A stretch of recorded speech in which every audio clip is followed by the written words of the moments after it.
नमस्कार, मेरा नाम है राजीव कुमार बजाज यानी RKB और मैं हूं इस वक्त एडवोकेट प्रदीप नंबियार जी के साथ। प्रदीप जी नमस्कार। नमस्कार सर, नमस्कार। और प्रदीप जी और मैं हैं नेशन नाउ पर। नेशन नाउ है हमेशा आपके साथ। आप सब लोगों को जय हिंद, जय महाराष्ट्र, जय भवानी, जय शिवाजी, वंदे मातरम। वंदे मातरम। जय सिया राम, हर हर महादेव। हर हर महादेव। अस्सलाम वालेकुम, गुड इवनिंग, सत श्री अकाल, शलोम, नी हाओ। प्रदीप जी स्वाहिली में भी बोल दीजिए कुछ। जाम्बो बाना। क्या बात हमारी है। आंखों। तो Pradeep ji, as we discussed over here, or it was day before yesterday, I think. बिल्कुल बिल्कुल sir. We had our friend Mr. Ruben Mascarenhas over here, and we Yes, told yes. him that listen, Arvind Kejriwal is just about to be arrested, Yes, you told him that. and he said, and we've been saying this for a long time Long now, time. that Arvind जी जा रहे हैं jail में, तो he said something about all of us are ready to go to jail and stuff like that, and well, he did court arrest, and he had to take bail, and in the High Court, by the way, has refused to entertain the Congress's plea with regard to the income tax assessment, whereby I think 125, 150 crores of their money has been taken out by the income tax department. So, but the income tax says कि भाई ये case पुराना चल रहा है, इन्होंने अभी तक पैसा नहीं दिया तो हम क्या करें? We are bound by rules. Congress says the rules say something completely different. The way they are being applied to us is completely different. Now, we don't know what's going on here. So the process of recovery is going on. So until Yes. they pay the entire penny, Yes. all the accounts will be frozen. No, but the point is, income tax says we have not frozen the accounts. They say account इनका on है, हमने कब freeze किया? लेकिन जो हमारा पैसा वो तो हम निकालेंगे ना, वो तो निकाल रहे हैं पैसे। तो मैं जानना चाहता हूँ कि कांग्रेस पार्टी सर 138 साल 139 साल पुरानी पार्टी है, 1885 से लेकर के अब तक, क्या they don't even have proper chartered accountants who look after this? They got the top lawyers of the country along with them. And So they didn't know this or what? I mean, I don't know. I agree. It looks kind of suspicious that this has come about just before the general elections. But why give anybody an opportunity? But then, sir, this doesn't come overnight. I mean, this has been built up over the years. Sir, 95, 96 का case है, अभी तक चल रहा है। So this has been built up over the years and various process, various stages, first appeal, second appeal, ITAT, and then after ITAT, the order comes up that चलो अब तो आपको देना ही पड़ेगा। सर 2005-2006 से हाईकोर्ट में चल रहा है केस जो है। मेरा ये कहना है कि आप लोग क्या कर रहे थे? सो रहे थे भाई। मैं अच्छा ठीक है, ये मान सकते हैं कि हो सकता है कि चुनाव के पहले नहीं करना चाहिए था, चलो बाद में कर देते। But as the income tax guys say, why? What for? We don't care whether elections are on or not.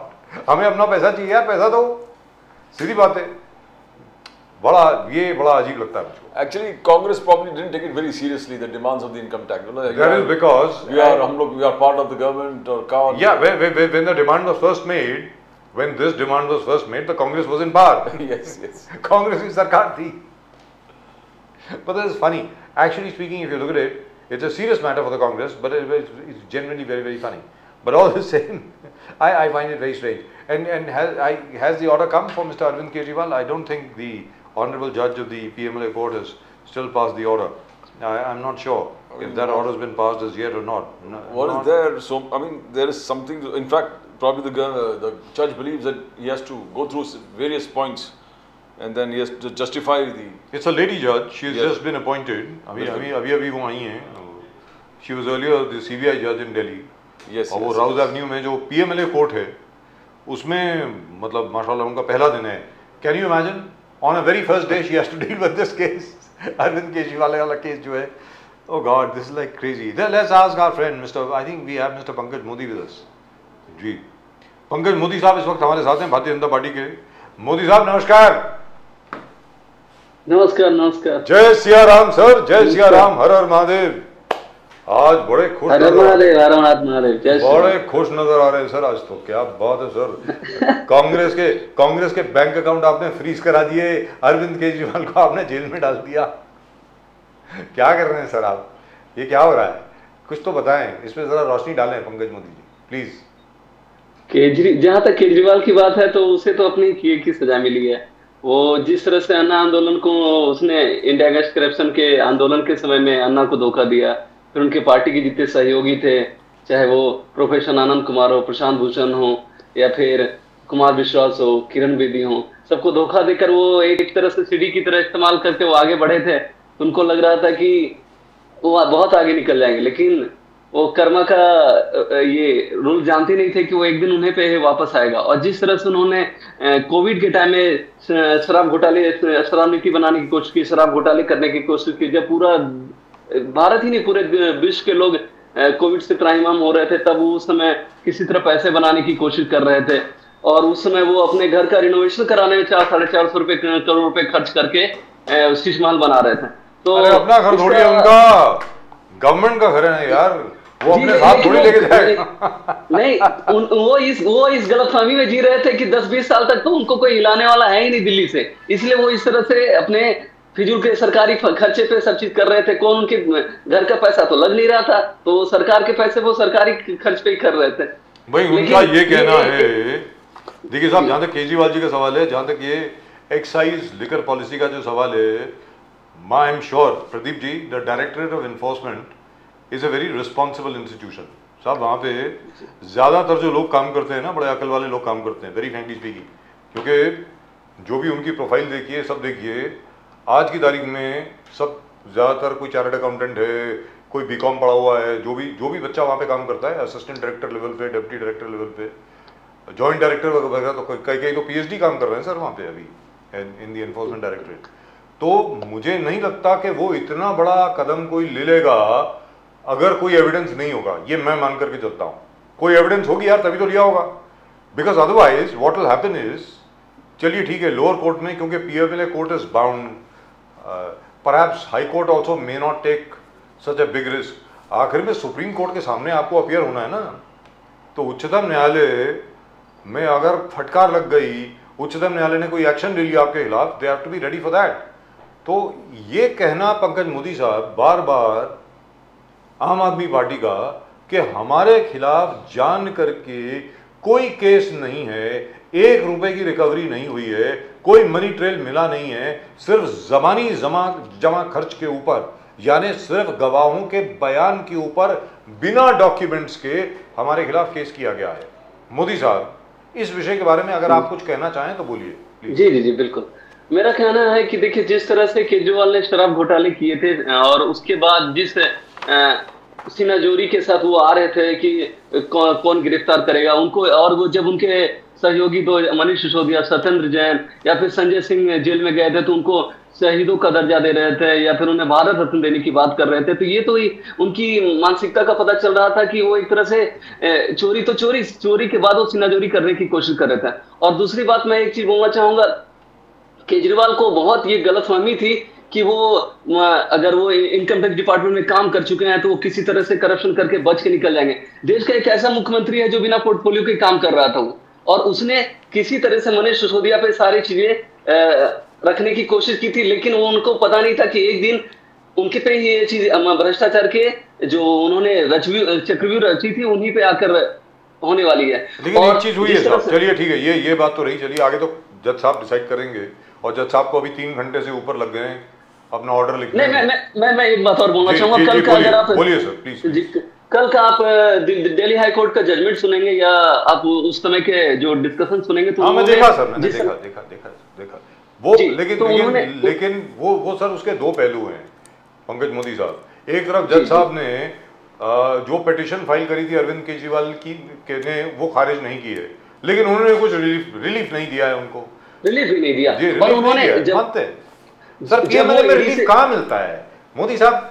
जो सेक्शन 50 है, 45 है, वो उसमें रिलीफ कहाँ मिलता है पंकज मोदी साहब? अभी तो मतलब बस 2-2.5 साल के लिए तो आदमी अंदर गया, जो कुछ भी होता है मतलब नहीं, उसमें रिलीफ नहीं मिलता है। और जैसे आपने कहा कि वो किंग पिन है, Kejriwal ji is king pin, और किंग पिन तो बेल मिलना तो मुश्किल ही है। किंग पिन आपने गोवा, आपने एनफोर्समेंट डायरेक्टरेट ने गोवा के आप ही के आम आदमी पार्टी के जो कंटेस्टेंट था उससे लिखा के ले लिया कि केजरीवाल ने जो प्रोसीड्स ऑफ क्राइम है गोवा में ट्रांसफर कर दिया है, कैश के माध्यम से पैसा उधर गोवा में ट्रांसफर हो गया जी। है, उनसे भी लिखे ले लिया है। और आगे जाके एनफोर्समेंट डायरेक्टरेट उनके घर से किताब मिला 150 पेज का, जो हर एनफोर्समेंट डायरेक्टरेट ऑफिसर का पूरा हिस्ट्री, इतिहास, कैसे बात करते हैं, कैसे मूवमेंट करते हैं, क्या क्या काम करते हैं, ये पहली बार कोई सीएम के ऑफिस से ये सब बरामद हुआ है। तो शायद वो भी बोलिए बोलिए बोलिए। मैं आपकी बात से सहमत इस बात पे रहना चाहूंगा कि वो शुरू से उन्होंने यूनिट बनाई थी, एक वो फीडबैक की यूनिट बनाई थी, लेकिन बेसिकली वो जासूसी करवा रहे थे अपने विरोधियों का। और उन्होंने सेम काम अभी ईडी के अधिकारियों की है, और उन्होंने जो आपने बताया 150 पेज की उनकी फाइल है, वो ईडी को मिली है कि वो जितने भी काम के आदमी है साहब अरविंद केजरीवाल जी। तो अरविंद केजरीवाल जी तो बड़े काम के आदमी है, इसका मतलब सरकार को तो उनको स्पेशल अपॉइंटमेंट देनी चाहिए, उनको रॉ का चीफ बनाना चाहिए केजरीवाल साहब को। तो सीधी बात है। वो केजरीवाल अपने आप को रॉ चीफ से कम नहीं, केजरीवाल अपने आप को रॉ चीफ से कम नहीं समझते। उनको लगता है कि वो एक ऐसे केंद्र शासित प्रदेश के राज्य के मुख्यमंत्री हैं जो अपने आप को प्रधानमंत्री से कम समझते भी नहीं है। तो ये मैं उनको उनकी पार्टी की जिस तरह से कार्यशैली थी और जिस तरह से वो बातें करते थे, तो वो पता चलता था कि वो पूरी तरीके से उनको किसी विचारधारा से कोई लेना देना नहीं था। वो किसी तरह भारत को तोड़ने की काम करे, किसी तरह सरकार में रहे, यही विचारधारा के साथ चले। अभी हाल फिलहाल में उन्होंने, आपने देखा हो, जब हम लोगों ने सीए लेकर आया और पाकिस्तान या बांग्लादेश के शरणार्थियों को, हिंदू शरणार्थियों को बोला कि उनको सिटीजनशिप मिलेगी, तो भी उन्होंने जानबूझ के हिंदू शरणार्थियों को पाकिस्तानी बोलकर संबोधित कर रहे थे और कह रहे थे कि ये यहाँ आकर अपराध करेंगे, इनको नौकरी कौन देगा। तो शुरू से उनकी आदत रही है किसी तो पाकिस्तानी तो है ना वो अभी सर, उनको अभी भारत की नागरिकता तो नहीं मिली ना, है तो पाकिस्तानी नहीं, लेकिन वो 2014 से पहले से आए हुए, इस विषय को तो आपको समझना होगा। उनका ये जो कानून है 2014 से पहले जो भी आए हुए हैं भारत में रह रहे हैं, उनके लिए सिटीजनशिप देने की बात है। तो 2014 से ऑलरेडी वो भारत में रह रहे हैं, इस बात को भी तो समझना होगा। चलिए वो बात तो अलग हो गई, लेकिन एक चीज है सर, मैं आपसे जानना चाह रहा हूं, क्योंकि अभी क्या हुआ है कि पूरे न्यूज साइकिल में कल से सिर्फ अरविंद केजरीवाल चल रहा है। यहां तक कि आज एक बहुत इंपॉर्टेंट चीज हुई है, बहुत ही ज्यादा अहम मेरी समझ में। मैं उम्मीद करता हूं सरकार की समझ में भी, सरकार का जो थिंक टैंक है, स्ट्रेटेजिक थिंक टैंक जो है सरकार का, they must have also realised how important this is. Modi ji आज भूटान में थे, Modi ji went on a visit to Bhutan sir, and that is a message to China. China को एक मैसेज गया है that we are standing by our allies.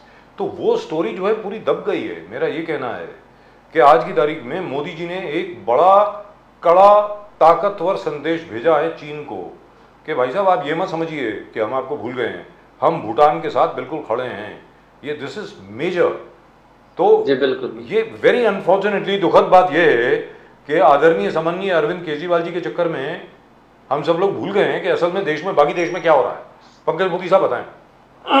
नहीं, मैं प्रधानमंत्री जी और भारत की जनता को इस चीज के लिए बधाई दूंगा कि आज भूटान की सर्वोच्च नागरिक सम्मान से भी प्रधानमंत्री जी को सम्मानित किया गया है।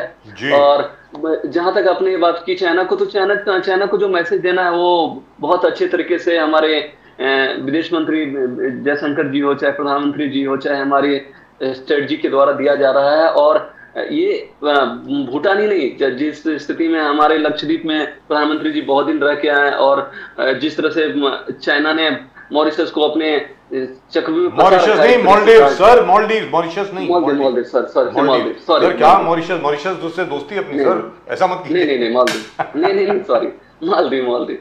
तो इस तरह से अब तो ये एक संदेश दिया गया है भूटान को, चाइना को, कि हमारे जो पड़ोसी देश है उसके द्वारा हमारे अच्छे संबंध है, और जो भी चाइना या वो कोई भी और भी अन्य देश जो इस चीज में हस्तक्षेप करने की कोशिश कर रहा है, तो वो इस चीज में सफल नहीं हो पाएगा।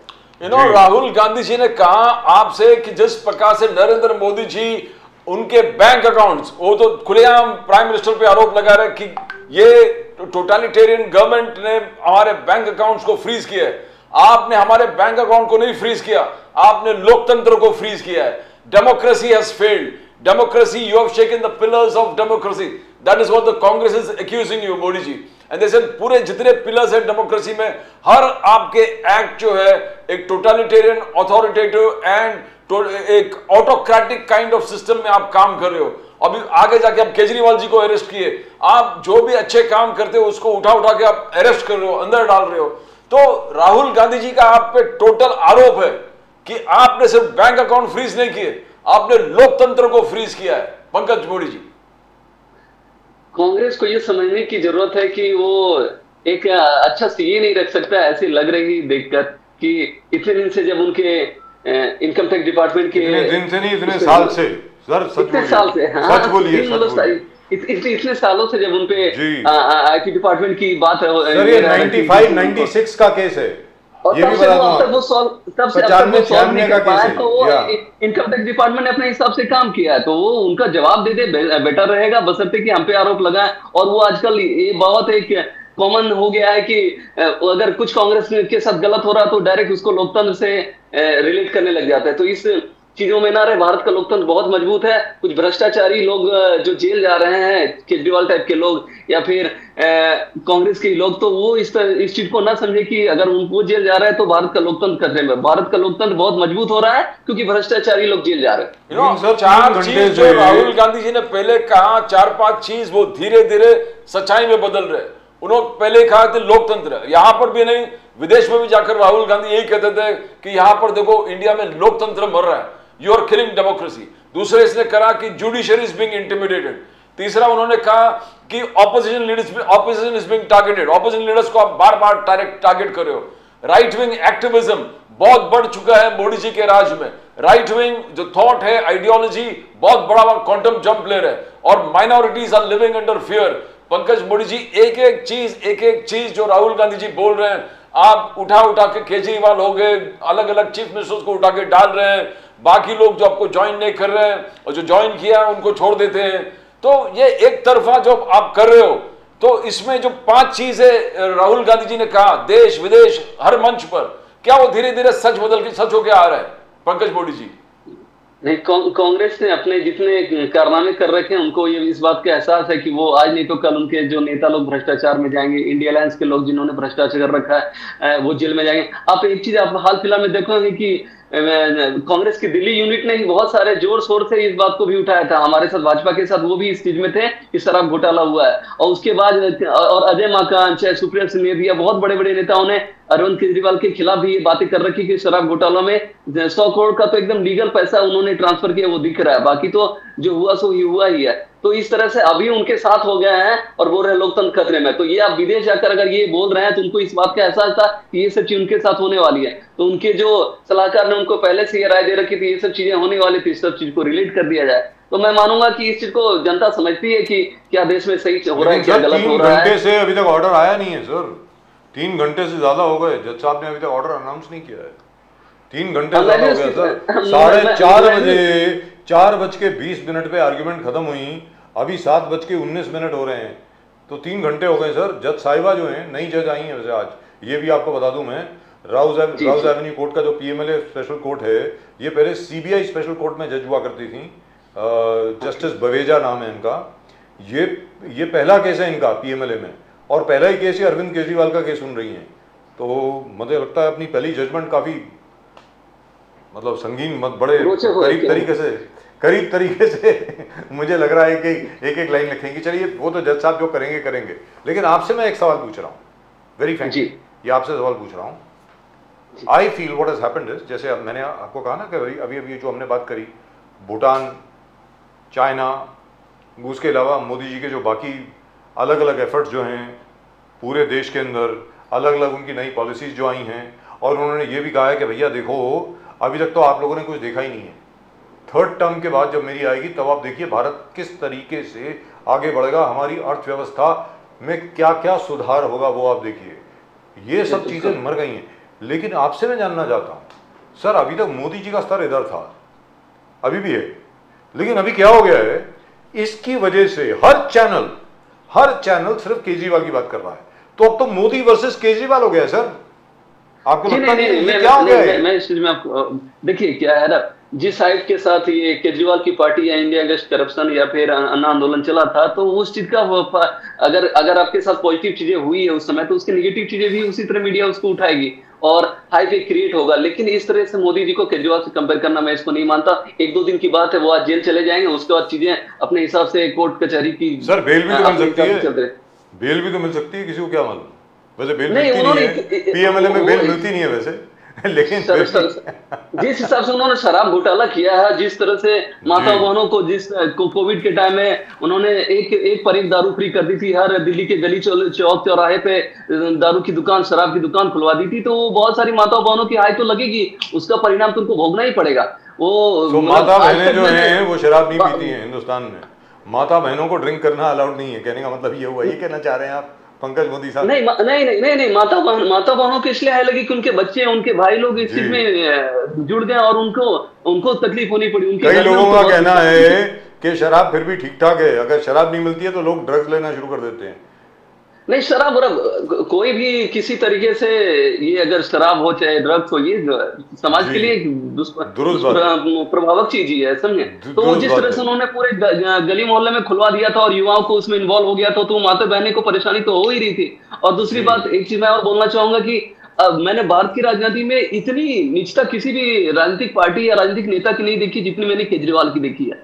एक तरह से मैं कांग्रेस तो भ्रष्टाचार करती थी, ये भ्रष्टाचार करने के बाद ये आम आदमी पार्टी कैसी है, भ्रष्टाचार करके भी सीना जोर करके खड़ी है कि हाँ हम करेंगे, जो करना है सो कर लीजिए। उन्होंने तो डायरेक्ट कह भी रखा कि हाँ हम एनार्किस्ट हैं, उनके तो मीडिया में एकदम साफ क्या है। तो जो पार्टी का नेता खुद बोले कि मैं एनार्किस्ट हूँ, तो उससे अब क्या कहा जाए? तो इस तरह से मैं मोदी जी, राहुल गांधी जी का कहना है कि प्राइम मिनिस्टर मोदी दो हिंदुस्तान बना रहे, दो हिंदुस्तान प्राइम मिनिस्टर मोदी बना रहे। एक हिंदुस्तान एक उनके अमीर दोस्तों के लिए है और दूसरा है देश के गरीब, पिछड़े, दलित और आदिवासियों के लिए। मोदी जी दो हिंदुस्तान बना रहे। 1% ऑफ द एंटायर जो वेल्दी क्लास है, अमीर दोस्तों के पास 40% इस देश का वेल्थ एक्यूमुलेट हो चुका है। राहुल गांधी जी का कहना है, बोले कि जनता को लूटकर मोदी जी अपने अमीर दोस्तों को अमीर बना रहे हैं, तो ये अमीर दोस्तों में बांट रहे हैं। तो ये क्या दो हिंदुस्तान बन रहे हैं? एक डिवाइड इतना बढ़ गया है पंकज मोदी जी की, बहुत बड़ा दरार हो गया अमीर और गरीब में। राहुल गांधी जी का कहना है नीचे पूरे गरीबों को लूटकर प्राइम मिनिस्टर मोदी जी अपने अमीर दोस्तों में बांट रहे हैं, दो हिंदुस्तान बन गया है। नहीं, मैं इसमें आप ही लोग से पूछना चाहूंगा कि भारत के प्रधानमंत्री, यशस्वी प्रधानमंत्री मोदी जी के द्वारा जब जनधन अकाउंट खोला गया तो बहुत सारे गरीबों को पहली बार बैंक से जोड़ा गया। तो अब उससे पहले अगर ये कहा जाए कांग्रेस के लिए, उन्होंने एक ही देश में दो तरह की व्यवस्थाएं नहीं रख रखी थी। अमीरों के लिए बैंकों की व्यवस्था थी और गरीब को बैंक व्यवस्था से दूर रखे थे। तो जो चीजें कांग्रेस ने कर रखी है, आप इसका उत्तर दीजिए, अगर ये बात सही है कि नहीं? बहुत सारे गरीबों के अकाउंट पहले मोदी जी के आने से पहले नहीं थे और जितने भी उनको गवर्नमेंट के द्वारा सब्सिडी या कुछ मिलती थी तो सारा बीच करप्शन में गायब हो जाया करता था। ये तो खुद राजीव गांधी के वक्तव्य थे कि अगर हम 1 रुपया भेजते तो 15 पैसे ही जनता तक पहुंच पाती है और बाकी के 85 पैसे लोग खा जाते हैं। तो वो व्यवस्था यहाँ पर ये कहा जा रहा है, सर आपने जीरो बैलेंस अकाउंट की बात करी, अब ये कहा जा रहा है कि ये समाजवादी पार्टी का आरोप है, कांग्रेस का आरोप है, डीएमके का भी आरोप है, ममता बनर्जी का भी आरोप है कि ये जो अकाउंट खोले गए, पूरी दुनिया जो है, पूरा संसार जो है इस पे आश्चर्यचकित है कि ये भारत कैसे कर लेता है। मतलब कितने अकाउंट है यार? 51 करोड़ 52 करोड़ कितने? 52 करोड़ अकाउंट, माय गॉड। मतलब आप देखिए, मतलब 520 मिलियन अकाउंट्स। लेकिन अब ये कहा जा रहा है, मोदी साहब पूरी बात सुन लेना, अब ये कहा जा रहा है कि अब बैंक मैनेजर जो है, जैसे ही उसके अकाउंट में पैसा आता है वो एक मिनिमम बैलेंस उसमें लगा दिया गया है और वो मिनिमम बैलेंस पहले काट लेता है। ऐसा कुछ है क्या? नहीं, ऐसा कुछ नहीं है, ऐसा कुछ नहीं है। मैं आपको बता देना, जो जीरो बैलेंस के अकाउंट है वो जीरो बैलेंस के अकाउंट ही है और जिन्होंने जीरो बैलेंस से हटाकर अगर उन्होंने कुछ नॉर्मल बैंक अकाउंट करने की कोशिश की तो उसके डिडक्ट किए जाते होंगे। और दूसरी बात है, 2014 के बाद बहुत सारी चीजें ऐसी हुई है देश में जो पूरी दुनिया हतप्रभ है, चाहे वो जनधन अकाउंट हो, चाहे वो उज्ज्वला योजना हो, चाहे नमामि गंगे हो, या फिर जिस तरह से हमारी विदेश नीति रही है, या हमारी जीरो टॉलरेंस टेररिज्म पे रही है, या फिर आप देखेंगे कि सर उज्ज्वला योजना में तो ये कहा जा रहा है कि एक बार गैस सिलेंडर मिला उसके बाद लोगों के पास पैसे नहीं थे अगला गैस सिलेंडर खरीदने के लिए, तो वो बोतला भी वहीं पर पड़ा है, चूल्हा भी है और चूल्हे के ऊपर लकड़ियों से खाना बनाया जा रहा है। ऐसा यूट्यूब पे, सर यूट्यूब पे बहुत देखने को मिलता है। मैं आपको बता रहा हूँ, आपने भी देखा होगा ये मतलब ये सिर्फ हमने थोड़ी देखा है, आपने भी देखा होगा ना। क्या है नहीं, मैं तो विपक्षी पार्टियां, विपक्ष के लोग भी बहुत सारे अफवाह फैलाने के लिए ऐसे वीडियो बनाते हैं, उस चीज पे नहीं जाना चाहिए। आज बहुतर में ऐसा देखा जाता है कि देश की माताएं बहनों को बहुत उज्ज्वला योजना से इतनी राहत मिली है। मैं खुद गांव क्षेत्र से हूँ, जहां पर देखा है मैंने, आदिवासी महिलाएं रहती थी जो कभी लकड़ी चुनकर जंगलों से लाती थी तो शाम तक खाना बना पाती थी, और आज वो गैस होने के कारण न धुएं की चिंता है, न एकदम आराम से रह रहे हैं, आराम से खाना बना रहे हैं। तो इस चीज का श्रेय तो प्रधानमंत्री जी को देना ही होगा सब को, कि उन्होंने एक बहुत आमूलचूल परिवर्तन लाने की कोशिश की भारत में। और 2014 के बाद आपने जो बोला अभी कि जनधन का अकाउंट इतने खुले तो लोग आश्चर्यचकित थे, उसी तरह से आश्चर्यचकित कोविड के टाइम में जब हमने 2-2 वैक्सीन बना ली, पूरी दुनिया देखती रह गई, और हमारे 100 से ज्यादा मित्र देशों को हमने कोविड मैत्री रूप में दान किए कि उन्हें उसकी जरूरत थी उस समय, वहां की जनता को, दूसरे देशों को, तो हमने वो चीज सप्लाई भी की। तो इस चीज का श्रेय तो बहुत दुनिया दूसरी नजर से भारत को देखने लगी है। और इसमें मैं सबको बोलना चाहूंगा, विपक्ष हो चाहे पक्ष हो, सबको इस चीज में खुले विचार से समझना चाहिए कि 2014 के बाद देश में कितने सारे परिवर्तन हुए, उसमें देश का नाम बढ़ा है। तो इस चीज का श्रेय प्रधानमंत्री अभी औरंगजेब वाले जो कमेंट आ गए, मोदी जी का तुलना औरंगजेब से किया जी। उद्धव बाला साहेब ठाकरे जी के स्पोक्स पर्सन राउत ने कहा कि दोनों पैदा हो गए थे गुजरात में, और दोनों बगल के जिले में पैदा हो गए थे, और दोनों औरंगजेब और मोदी जी वो टॉर्चर और क्रुएल्टी में विश्वास करते हैं। वो लोगों को हैरेस करते हैं, लोगों को परेशान करते हैं, जैसे ऑपोजिशन लीडर्स को उठा के डाल रहे हैं अंदर, वो एक तरीके से टॉर्चर है। और जिस प्रकार से तुलना आपने, बीजेपी ने कंप्लेन किया इलेक्शन कमीशन के पास, उद्धव बाला साहब ठाकरे पार्टी के खिलाफ कंप्लेन किया कि तुलना औरंगजेब से प्राइम मिनिस्टर मोदी जी का किस प्रकार से किया। बोले कि औरंगजेब इधर आके लोगों का हत्या किया था। एकनाथ शिंदे जी ने कहा कि ये देशद्रोह का है, देशद्रोह का काम। जी बिल्कुल। तो आप क्या इसे आगे क्या होने वाला? औरंगजेब तो तुलना बहुत, because Aurangzeb is symbol of hatred है, जहां हिंदुत्व वाली शक्तियां हैं, तो मोदी जी को उनके खिलाफ साथ कंपेयर करना, ये कैसे देखते हो आप? मैं शिवसेना, उद्धव ठाकरे या फिर उनके प्रवक्ता के द्वारा जो बोला जा रहा है, वो मुझे इस बात की बहुत, जितनी निंदा की जाए उतनी कम है। बाला साहब अगर कहीं देख रहे होंगे तो उन्हें भी इस बात का दुख होता होगा कि जिन्होंने बोली थी अगर हमारी पार्टी शिवसेना कभी अगर कांग्रेस की बनती है तो उस दिन ही वो दुकान बंद कर देंगे, और ये लोग आज सेम भाषा जो कांग्रेस की थी, कांग्रेस के लोग जो कभी औरंगजेब की मजार पे जाया करते थे, उसको महिमा मंडित करते थे, आज वो सेम चीजें शिवसेना कर रही है। तो ये देख के तो हमें भी दुख होता है, लेकिन अब क्या कहा जाए, जो उनकी इंडिया अलायंस है तो उनकी मजबूरी भी रही होगी कि वो इस तरह से वक्तव्य देखे कि उनके नजदीक पहुंचा जाए कांग्रेस के। या कभी कभी आप आज से कुछ साल पहले सुनते होंगे कि कांग्रेस के प्रवक्ता लोग इस तरह का बयान देकर ना कांग्रेस के अपने नेताओं की नजरों में आना चाहते थे। तो उद्धव ठाकरे या उसके प्रवक्ता आजकल सोनिया गांधी या राहुल गांधी या कांग्रेस की नजरों में आने के लिए इस तरह के वक्तव्य दे रहे हैं, तो इसकी जितनी निंदा की जाए कम है। और जिस तरह से माननीय मुख्यमंत्री शिंदे साहब ने इस चीज की घोर निंदा की और बोला देशद्रोह की तरह है, तो मैं उस बात से बिल्कुल सहमत रहूंगा। आप समझिए, औरंगजेब से कंपेयर कोई कैसे कर सकता है एक छत्रपति शिवाजी महाराज की धरती पर, जहां पर औरंगजेब को किस दृष्टि से देखा जाता है। वहां ऐसे लोग अपने जवान पे औरंगजेब का नाम ले रहे हैं बार बार। तो मैं अब क्या ही कहा जाए शिवसेना के बारे में। इसका जवाब जनता 2024 के चुनाव में देगी। और ये उसी की बात कर रहे हैं, 2024 का जो चुनाव आने वाला है, अभी थोड़ी देर के बाद 1 महीने के अंदर अंदर इलेक्शन शुरू हो जाएंगे सर। यहां पर यह कहा जा रहा है सभी विपक्ष के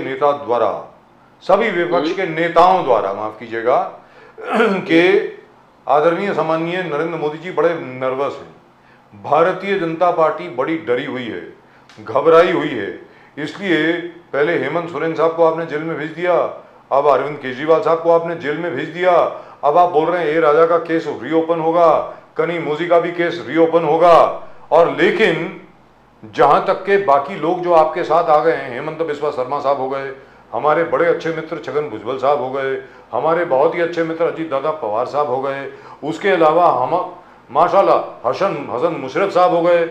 इन सब के केसेस का क्या हुआ? ये केसेस ओपन थे, जैसे ही आपके साथ सरकार में आ गए सारे केस बंद हो गए।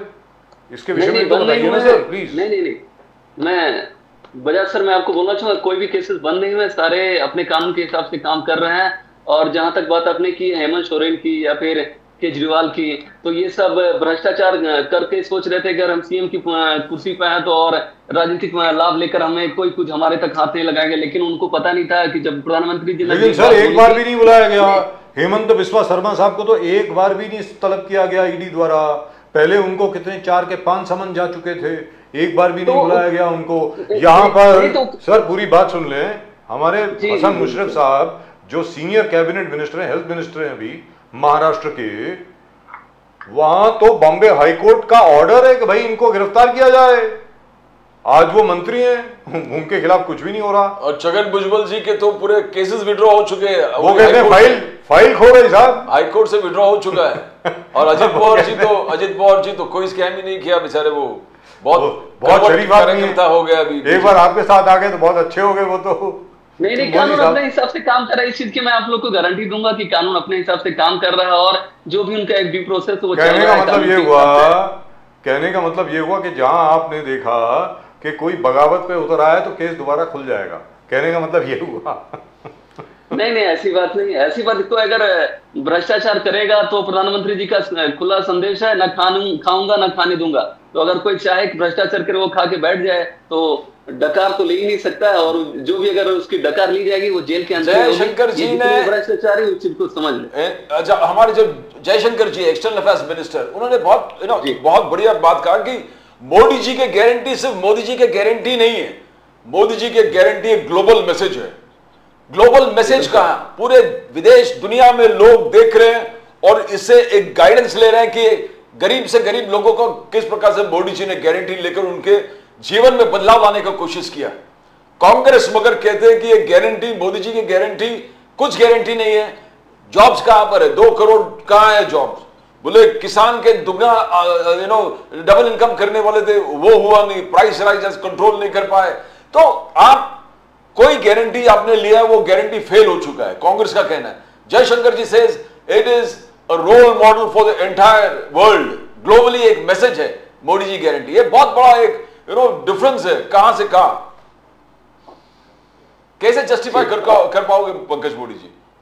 जी, मैं ये बोलना चाहूंगा कि आज आप देख रहे होंगे मोदी सरकार आने से पहले जो विदेश में भारतीय रह रहे थे या कभी भी सुरक्षा की भावना होती होगी तो किस तरह से वो फंसे रह जाते थे। लेकिन मोदी जी के आने के बाद ऑपरेशन विजय चलाया गया, ऑपरेशन गंगा किया गया, ऑपरेशन कावेरी की गई कि जितने भी भारतीय हैं और वो ज्यादातर गरीब और मध्यम परिवार के लोग थे, उनको किसी तरीके से रेस्क्यू करके इंडिया लाया गया। और इसमें भारत की छवि बहुत, भारत की नहीं, भारत के जो पड़ोसी देश के भी नागरिक थे उनको भी साथ लाया गया। तो इस चीज में आप भारत की को क्रेडिट देना ही चाहिए कि एक जनता में एक गारंटी की भावना जगी है कि अगर जब तक प्रधानमंत्री मोदी जी हैं तब तक उन्हें किसी चीज की दिक्कत होने की जरूरत नहीं है, समस्या नहीं होगी। और जहां तक वो हमारा 2047 तक का एक भारत को विकसित बनाने का प्लान है, तो वो जनता जनार्दन इस चीज को अच्छे से समझती है कि मोदी जी से विकसित भारत का सपना जरूर पूरा करके लेकर आएंगे और अपने आने वाले भविष्य में बच्चों को या फिर भाई बंधुओं को एक अच्छी जीवन मिलेगी। तो कांग्रेस के बोलने से कुछ फायदा नहीं होता क्योंकि जनता भी समझ रही है उनके बहकावे में आने वाले हैं नहीं, वो केवल एक सकारात्मक विपक्ष की भूमिका तो कभी निभाई नहीं 10 सालों में। तो नकारात्मकता तो इतनी उनकी बढ़ गई तो जनता भी इस चीज को समझती है और इस चीज को मैं मानता हूँ कि लेकिन एक चीज तो है साहब, चुनाव में बहुत अच्छे एक चीज तो है, भले ही चलिए ठीक है अरविंद केजरीवाल जी को गिरफ्तार कर दिया गया, बाकी सब क्या, मुझे ऐसा लगता है क्योंकि मैं पत्रकारिता में बहुत सालों से हूँ सर, 40-42 साल से हूँ, तो मुझे तो ऐसा लगता है कि आम आदमी पार्टी की परफॉर्मेंस बहुत अच्छी रहेगी। अभी जहां जहां वो लड़ रहे हैं उससे बीजेपी को कोई खास फर्क पड़ने वाला नहीं है, आम आदमी पार्टी को फर्क पड़ेगा। आम आदमी के कुछ मुझे लगता है डबल फिगर्स में एमपीज आ जाएंगे लोकसभा में, बहुत अच्छा होगा। घाटा कांग्रेस को होगा, वेरी फ्रैंकली मुझे ऐसा लग रहा है, क्योंकि कांग्रेस की अभी तक रणनीति बनी तक नहीं है।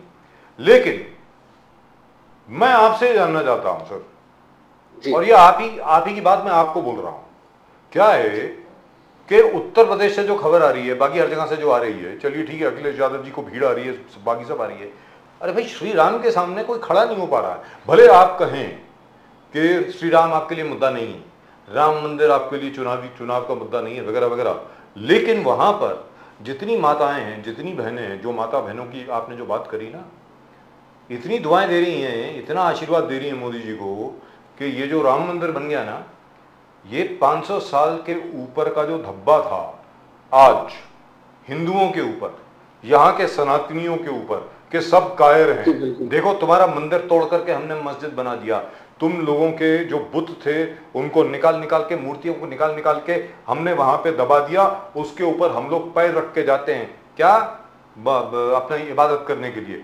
ये मोदी जी पहले ऐसे प्रधानमंत्री आए हैं जिन्होंने असल में एक वो होती है ना सेल्फ रिस्पेक्ट, जो आत्मसम्मान होता है लोगों का, उसको वापस रिस्टोर किया है। मुझको ऐसा लगता है वेरी फ्रैंकली कि पूरी हिंदी बेल्ट में और बाकी हिंदुस्तान में भी राम मंदिर का जो मुद्दा है वो आपको लेके जाएगा 350 पार या 370 पार, या जो भी मेरी समझ में आपकी 325 या 330 सीट कहीं नहीं गई हैं, आराम से आएंगी।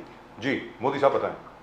नहीं, मैं बोलना चाहूँगा जैसे जिस तरह से आपने चर्चा की कि 500 साल के बाद राम मंदिर का आगे बढ़ाया गया, मतलब राम मंदिर बना है, और जिस तरीके से देखा जाए तो मैं इसको इस तरह से एग्जांपल में देना चाहूंगा कि कभी अगर किसी एक आम इंसान हिंदू की सहिष्णुता कितनी है ये देखने के लिए ये राम मंदिर एक बहुत बड़ा एग्जाम्पल है।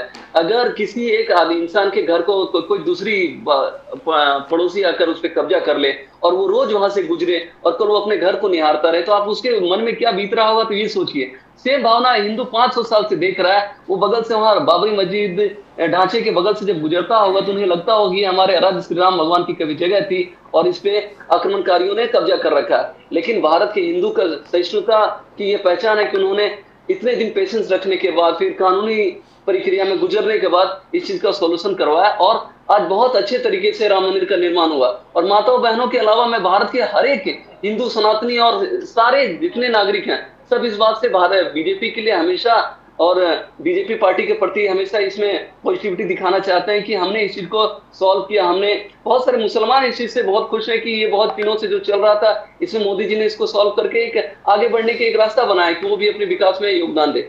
तो मैं इस बात से मानूंगा कि 370 का जो प्रधानमंत्री जी ने लक्ष्य दिया है वो हम लोग पूरा करेंगे और एनडीए 400 पार करेगी। इस चीज के लिए मैं कांग्रेस आपको वहां पर लेके जाते हैं जो आपके एरिया फेल हो चुके। राहुल गांधी जी कहते हैं कि मैं भर्ती भरोसा देता हूं। राहुल जी गारंटी, कांग्रेस का गारंटी भर्ती भरोसा, पहली नौकरी पक्की। जो बच्चे ग्रेजुएशन होके बाहर निकल रहे हैं, अप्रेंटिस 1 ईयर कमिटमेंट है राहुल गांधी जी का कि 1 करोड़ नौजवानों को 1 लाख पर ईयर एनम मैं गारंटी लेता हूं उनको नौकरी दूंगा ना, पहली नौकरी पक्की। पेपर लीक जो उत्तर प्रदेश में योगी आदित्यनाथ सरकार में हो रहे हैं, बोले पेपर लीक मुक्ति से मैं गारंटी देता हूं। राहुल गांधी जी गारंटी। कांग्रेस सामाजिक सुरक्षा, जो गरीब से गरीब सैनिटरी वर्कर्स है उनके लिए एक बेसिक एमॉल्यूमेंट्स और उनका सिक्योरिटी स्टैंडर्ड्स मेंटेन। युवा रोशनी, एक से एक चीज जो लगातार राहुल गांधी, कांग्रेस गारंटी, राहुल गांधी गारंटी। जहां थोड़ा सा जहां डिस्प्यूट है कि आप विफल रहे, वहां राहुल गांधी जी कहते कि मेरा गारंटी है कि मैं ये प्रोवाइड करूंगा। तो कैसे करोगे? एमएसपी, किसानों के लिए MSP, Rahul Gandhi, legal process, थोड़ा मुश्किल होगा। पंकज मोदी जी मुश्किल होगा। मैं इसका जवाब देना चाहूंगा। आपने कल जब ईडी ने अरविंद केजरीवाल को गिरफ्तार किया था तो इसका विरोध करने के लिए सबसे पहले ट्वीट प्रियंका गांधी और राहुल गांधी ने किया था। अगर ऐसा मैंने देखा था तो मुझे ये लग रहा है। तो आप ये नोटिस कीजिए कि वो केजरीवाल को किस हिसाब से फॉलो कर रहे हैं। झूठी झूठी गारंटी देकर जिस तरह से केजरीवाल दिल्ली की सत्ता में आए थे, फ्री बिजली, फ्री पानी, और उसका जिस तरह से दिल्ली की जनता ने देख रखा है कि हर चीज में चीजों को एक ऑब्जेक्शन लगा कर लगाया गया है कि, और जिस तरह से भ्रष्टाचार और अराजकता फैली हुई दिल्ली के अंदर, तो वो पूरी दिल्ली की जनता इससे त्राहिमाम कर रही थी। और कांग्रेस ने उन्हीं चीज को फॉलो करने की कोशिश की है। जो केजरीवाल झूठी झूठी गारंटी देकर सत्ता में है तो वो चाहते हैं कि सेम गारंटी वो देकर फिर से जनता को बरगलाया जाए और पूरी जनता, भारत की जनता को इस तरह से किया जाए कि मुफ्त की चीजें देकर या मुफ्त की गारंटी देकर हम फिर से सत्ता में आ जाएंगे। तो देश की जनता इस चीज को समझ गई कि मुफ्त में कोई चीज मिलने वाली है।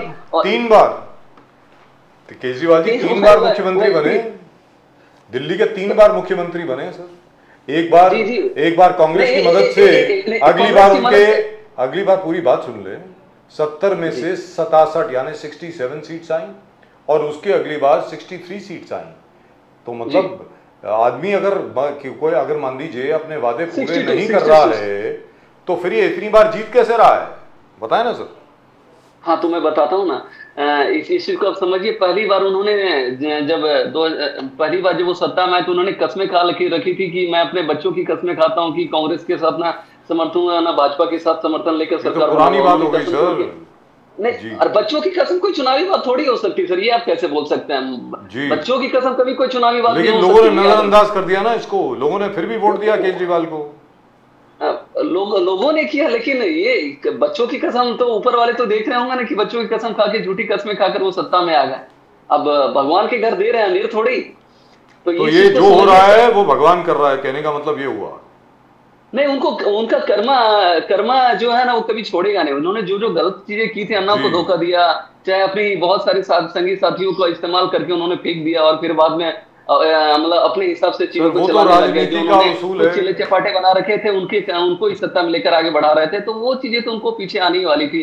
और उन्हीं के साथ वो सोच रहे थे कि सारा घोटाला कर लेंगे और बच जाएंगे बिना कोई पोर्टफोलियो की सीएम बनकर। तो सर ये अपनी लिस्ट कब आ रही है ये तो बता दो, अपनी महाराष्ट्र की लिस्ट। चलिए केजरीवाल के बारे में तो बहुत बात हो गई, आखिरी सवाल है, हमारी महाराष्ट्र की लिस्ट कब आ रही है बाहर सर? बाकी लिस्ट जो है, कितनी सीट दे रहे हैं सर आप एनसीपी को, अपने अजीत दादा पवार की और एकनाथ शिंदे जी को कितनी सीटें दे रहे हैं, वो तो बता दीजिए सर। ये हम तीनों दल, महागठबंधन के तीनों दल इस चीज पे चर्चा कर रहे हैं और बहुत जल्दी ही हम लोग इस पे निष्कर्ष पे पहुंच जाएंगे, और अभी फिर उसके बाद लिस्ट दे दी जाएगी बहुत जल्दी। मुझे लग रहा है आप तो इस बार, आप मुझे लग रहा है अजीत दादा पवार को शायद 2 ही सीट देंगे, 2 या 3 भी नहीं देंगे, क्योंकि उनके सामने अरविंद केजरीवाल जी का उदाहरण है उनके सामने कि केजरीवाल अगर जेल जा सकते हैं तो अजीत दादा पवार का क्या हाल होगा, है कि नहीं? नहीं, वो सब हमारे अहम सहयोगी हैं और हम उनको साथ लेकर चलेंगे, और अच्छी सम्मानजनक सीटें सबको मिलेगी। जो जहाँ जितने लायक सीटें रहेगी उस हिसाब से की जाएगी, उस हिसाब से सीटें दी जाएगी। लेकिन हमारे सर्वेक्षण के मुताबिक, हमारे खुद के सर्वेक्षण के मुताबिक, मैं आप ये बात बाय द वे मैं 2-2.5 साल से बोल रहा हूँ, और लोग मतलब मुझे पता नहीं क्या क्या बोल रहे हैं, बड़ा अच्छा लगता है मुझे, बहुत बहुत अच्छी जब गालियाँ आती है मुझे तो बहुत अच्छा लगता है, वेरी फ्रेंकली। तो मतलब सारे पाप धुल जाते हैं आदमी के। मुझे ऐसा लग रहा है कि 330 सीट कहीं नहीं गई भारतीय जनता पार्टी की, 330 से 350 आपकी आने वाली हैं इस बार, and that by the way will be a miracle. मैं आपको ये बता दूं, I have been following politics, I have been covering elections for any government. कोई भी सरकार तीसरी बार अगर आ जाए, ओहो, मतलब पूरे देश में आज तक कभी कोई नहीं कर पाया, कोई नहीं कर पाया। सोने पे सुहागा होने वाला है। पंडित जी ने भी 2 चुनाव जीते थे सर, 2 चुनाव, अगर आपको याद होगा, 52 और 57, और उसके बाद वो चले गए थे Pandit ji. But this is amazing, absolutely amazing. So आपको क्या लग रहा है कि आपके 370 आ जाएंगे सर, 370? जी बिल्कुल बिल्कुल। मैं प्रधानमंत्री जी ने जब अगर ये बात बोली है तो हम सब कार्यकर्ताओं के लिए ये एकदम एक सम्मान की बात होगी कि हम उनकी बातों को 370 सीट बीजेपी लेकर आए और एनडीए 400 पार करे। इसके लिए हम लोग जी तोड़ मेहनत कर रहे हैं, और आप लोग को भी आश्वासन देना चाहूंगा, देश की जनता को भी मैं आह्वान करना चाहूंगा कि प्लीज इस चीज में हम लोग का सहयोग दें। हम लोग 2047 तक का लक्ष्य ले रखे हैं भारत को विकसित बनाने का। इसमें सब मिलकर सहयोग देकर प्रधानमंत्री जी और बीजेपी को 370 क्रॉस करवाएं और एनडीए को 400 का पार करके हमारा जो टारगेट है। क्या बात है, क्या बात है, वंडरफुल वंडरफुल। आप जहां से बोल रहे कि मैक्सिमम जीतेंगे, वहीं से राहुल गांधी जी का भारत जोड़ो न्याय यात्रा चला था। उत्तर प्रदेश, महाराष्ट्र, ये ऐसे जगह है जहां आपने मैक्सिमम बेनिफिट्स लिए। मैक्सिमम सीट्स यूपी जीतेंगे तो बीजेपी विल विन। महाराष्ट्र में ज्यादा आपका आ गया, 45 का टारगेट है तो यू विल। मगर एक चीज है कि वहां से राहुल गांधी जी का भारत जोड़ो न्याय यात्रा आया है, तो क्या you will be able to maintain the same जो आपके जो स्ट्रेंथ है उत्तर प्रदेश, महाराष्ट्र, वो अभी भी स्ट्रेंथ बनकर रहेगा? कैसे देखते हो मोदी जी? नहीं जी बिल्कुल। उत्तर प्रदेश में तो हम 80 में 80 सीटें जीतने का दावा कर रहे हैं। अब विश्वास करें, एक भी सीट किसी के और दूसरी पार्टी को नहीं जाएगी, हम लोग हमारे एनडीए के गठबंधन को जाएगी। और महाराष्ट्र में भी वही स्थिति है, बिहार में वही स्थिति है। ये जो राहुल गांधी की जो दूसरी भारत तोड़ो यात्रा, मतलब उनका नाम था भारत जोड़ो, लेकिन वो एक्चुअली थी भारत तोड़ो यात्रा या भारत अन्याय यात्रा। वो बेसिकली वो यही उनका लक्ष्य था कि जो जहां बीजेपी मजबूत है वहां से कुछ एक माहौल बनाया जाए, एक मीडिया में हाइप क्रिएट की जाए कि हम लोग भी हैं। लेकिन जिस तरह से असफल हुआ है ये उनका यात्रा, तो जनता ने भी नहीं सहयोग दिया। कोई भी चीज यात्रा हो या कोई भी रैली आपकी तभी सफल होगी जो जनता उसमें बढ़ चढ़ कर हिस्सा लगे। तो ये यात्रा में महाराष्ट्र की जनता हो, चाहे यूपी की जनता हो, चाहे बिहार की जनता हो, चाहे असम की जनता हो, किसी ने बढ़ चढ़ कर भाग नहीं लिया। तो ये ऑलरेडी फ्लॉप हो गई, और जनता इस बार बीजेपी को, चाहे भाजपा, बीजेपी को या एनडीए को जीतो और बहुमत देकर आगे बढ़ाने वाली है, और हम 400 का लक्ष्य जो रखे हैं वो पार करेंगे। Right, thank you so much sir, thank you very much, बहुत बहुत धन्यवाद सर आपका। आप लोग का भी धन्यवाद, बहुत बहुत धन्यवाद। बहुत बहुत धन्यवाद आपका हमारे साथ जुड़ने के लिए। आपको हमारी शुभकामनाएं। उम्मीद करते हैं कि आप जो हैं इसी तरह काम करते रहेंगे। हमने देखा है भारतीय जनता पार्टी के जो वर्कर हैं, कार्यकर्ता जो हैं, मतलब उनकी जो डेडिकेशन है वो मैंने कहीं और देखी नहीं है। वेरी फ्रैंकली स्पीकिंग, जबरदस्त। आरएसएस और बीजेपी की मैंने देखा है इतने सालों में, 40 साल में मैं अभी तक देख रहा हूँ जिस तरीके से आप लोग काम कर रहे हैं, मतलब तारीफ करनी होगी उसकी। Thank you so much. नमस्कार। बीजेपी और आरएसएस की एक हमेशा ये रही विचारधारा कि देश को सर्वप्रथम माना जाए, देश के लिए आगे बढ़ा जाए। इस विचारधारा के साथ सारे कार्यकर्ता चलते हैं और छोटे से छोटा कार्यकर्ता या बड़ा से बड़ा कार्यकर्ता हो, सब देश की विकास हो, देश की सम्मान के लिए हमेशा आगे बढ़ने के लिए, देश को आगे बढ़ाने के लिए लगे रहते हैं। तो वही मेहनत कर रहे हैं और 2047 तक का हमने जो लक्ष्य रखा है विकसित भारत बनाने का, तो उसमें अब सब लोग का सहयोग मिले तो आगे हो ही जाएगा। जी बिल्कुल। धन्यवाद सर। जय भवानी, हर हर महादेव। जय भवानी, जय शिवाजी, जय सिया राम सर, जय सिया राम, जय Siya Ram. Now, if you notice, the BJP never answers questions with regard to Mr. Ajit Dada Pawar or Mr. What will they answer? What will they answer? और क्या बोले कि नहीं, अजित पवार मोदी जी के लास्ट भाषण के बाद अजित पवार सुधर गए सर, सुधर गए। अब क्राइम कमिट नहीं करेंगे, फाइनेंशियल क्राइम कमिट नहीं करेंगे, मतलब बगावत नहीं करेंगे। कहने का मतलब ये हुआ, उन्होंने देख लिया अनिल केजरीवाल के साथ और अरविंद केजरीवाल के साथ क्या हुआ है। अब अजीत दादा पवार भी सीधा अंदर जाएंगे अगर कुछ उन्होंने आग दिखाने की कोशिश करी। चलिए, at the moment with us from the Aam Aadmi Party we have a very dear old friend Mahmood Deshmukh साहब। महमूद देशमुख साहब की जितनी तारीफ की जाए उतनी कम है। जो स्लम्स में उन्होंने काम किया है मुंबई के, मतलब मैं सच बोलता हूँ, उसके लिए बहुत ज़्यादा हिम्मत चाहिए सर। महमूद देशमुख साहब नमस्कार। नमस्कार महमूद देशमुख साहब। तो अरविंद जी, अभी तक पता नहीं ऑर्डर आया कि नहीं? Can anybody tell me please? आपको मालूम है सर अभी ऑर्डर आया कि नहीं? अभी तक तो ऑर्डर आया नहीं है शायद, जहाँ तक मेरा ख्याल है। नहीं, कोई ऑर्डर नहीं है अभी तक नहीं आया। ये तो बहुत लंबा हो गया ना। क्या है मतलब पीएमएलए में तो इतना टाइम लगना नहीं चाहिए। मतलब वो बोल देना चाहिए था भाई 2 दिन की रिमांड, 3 दिन की रिमांड, उससे ज़्यादा क्या है? मतलब क्या लिख रही हैं अंदर मैजिस्ट्रेट साहब जो हैं, वो क्या लिख रहे हैं मुझे मालूम नहीं है। खैर कुछ ना कुछ तो लिख रहे होंगे। आपको क्या लगता है बेल मिलेगी सर? नहीं, देखिए जैसा है अभी तक का जो मतलब ये है पीएमएलए के केस के अंदर जो भी मतलब कार्रवाई हुई है अब तक की, उस हिसाब से तो लगता नहीं है, क्योंकि इनका जो सेक्शन 45 है वो उसकी इजाजत ही नहीं देता। बेल मिलती नहीं है सर। हाँ करेक्ट, बेल मिलती नहीं है। हाँ करेक्ट। और उसी के खिलाफ जो आर्टिकल 45 है उसी के खिलाफ सुप्रीम कोर्ट में 100 से ज्यादा मतलब याचिकाएं दायर है जी हैं कि इसके बारे में, हाँ मतलब इसके बारे में सुप्रीम कोर्ट जो है वो संज्ञान ले कि आप जब किसी को अरेस्ट करते हैं तो पहली बात तो यह है कि विदाउट वारंट अरेस्ट करने का अधिकार है इनके पास। दूसरी बात, एफआईआर की कॉपी इनको दी नहीं जाती है। तीसरी बात कि अगर आपको अरेस्ट किया जाता है, पीएमएलए ऐसा एक एक्ट है जिसके अंदर आपको अरेस्ट किया जाता है, आपको ही साबित करना है कि मैं गुनहगार नहीं हूँ जी। जरूर। अब जिसको अगर आप अरेस्ट कर लेंगे तो वो अपनी बेगुनाही कैसे साबित कर सकते हैं? जी बिल्कुल। जबकि ये होना ये चाहिए, जनरली मतलब केसेस में ये होता है पुलिस के पास कुछ मतलब एविडेंस होते हैं और वो कोर्ट में बताती है कि भाई ये एविडेंस है, इसके आधार पे हम इसको आरोपी वो अरेस्ट करना चाहते हैं। लेकिन यहाँ उसके विपरीत है कि मुजरिम को ही, जिसको आप अरेस्ट कर रहे हैं, उसको बताते हो कि मैं मुजरिम नहीं हूँ, वो साबित करो। जी मतलब मैंने गुनाह नहीं किया है।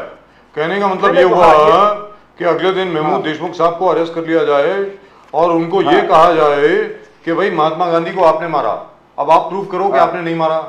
कहने का मतलब ये हुआ जी। मैंने ही ये प्रूव करना है जी। तो मैं समझता हूँ पीएमएलए एक्ट जो आया था जी, वो टेरर फंडिंग के हिसाब से आया हुआ, बिल्कुल टेरर और ड्रग्स के लिए आया हुआ, टेरर और ड्रग्स, टेरर और ड्रग्स के लिए जी जी। वही टेरर फंडिंग में वो सब आ गया ना सर, ड्रग्स आ गया, एंटी सोशल एलिमेंट्स आ गए, है ना, ड्रग्स आ गया, ब्लैक मार्केटिंग आ गया।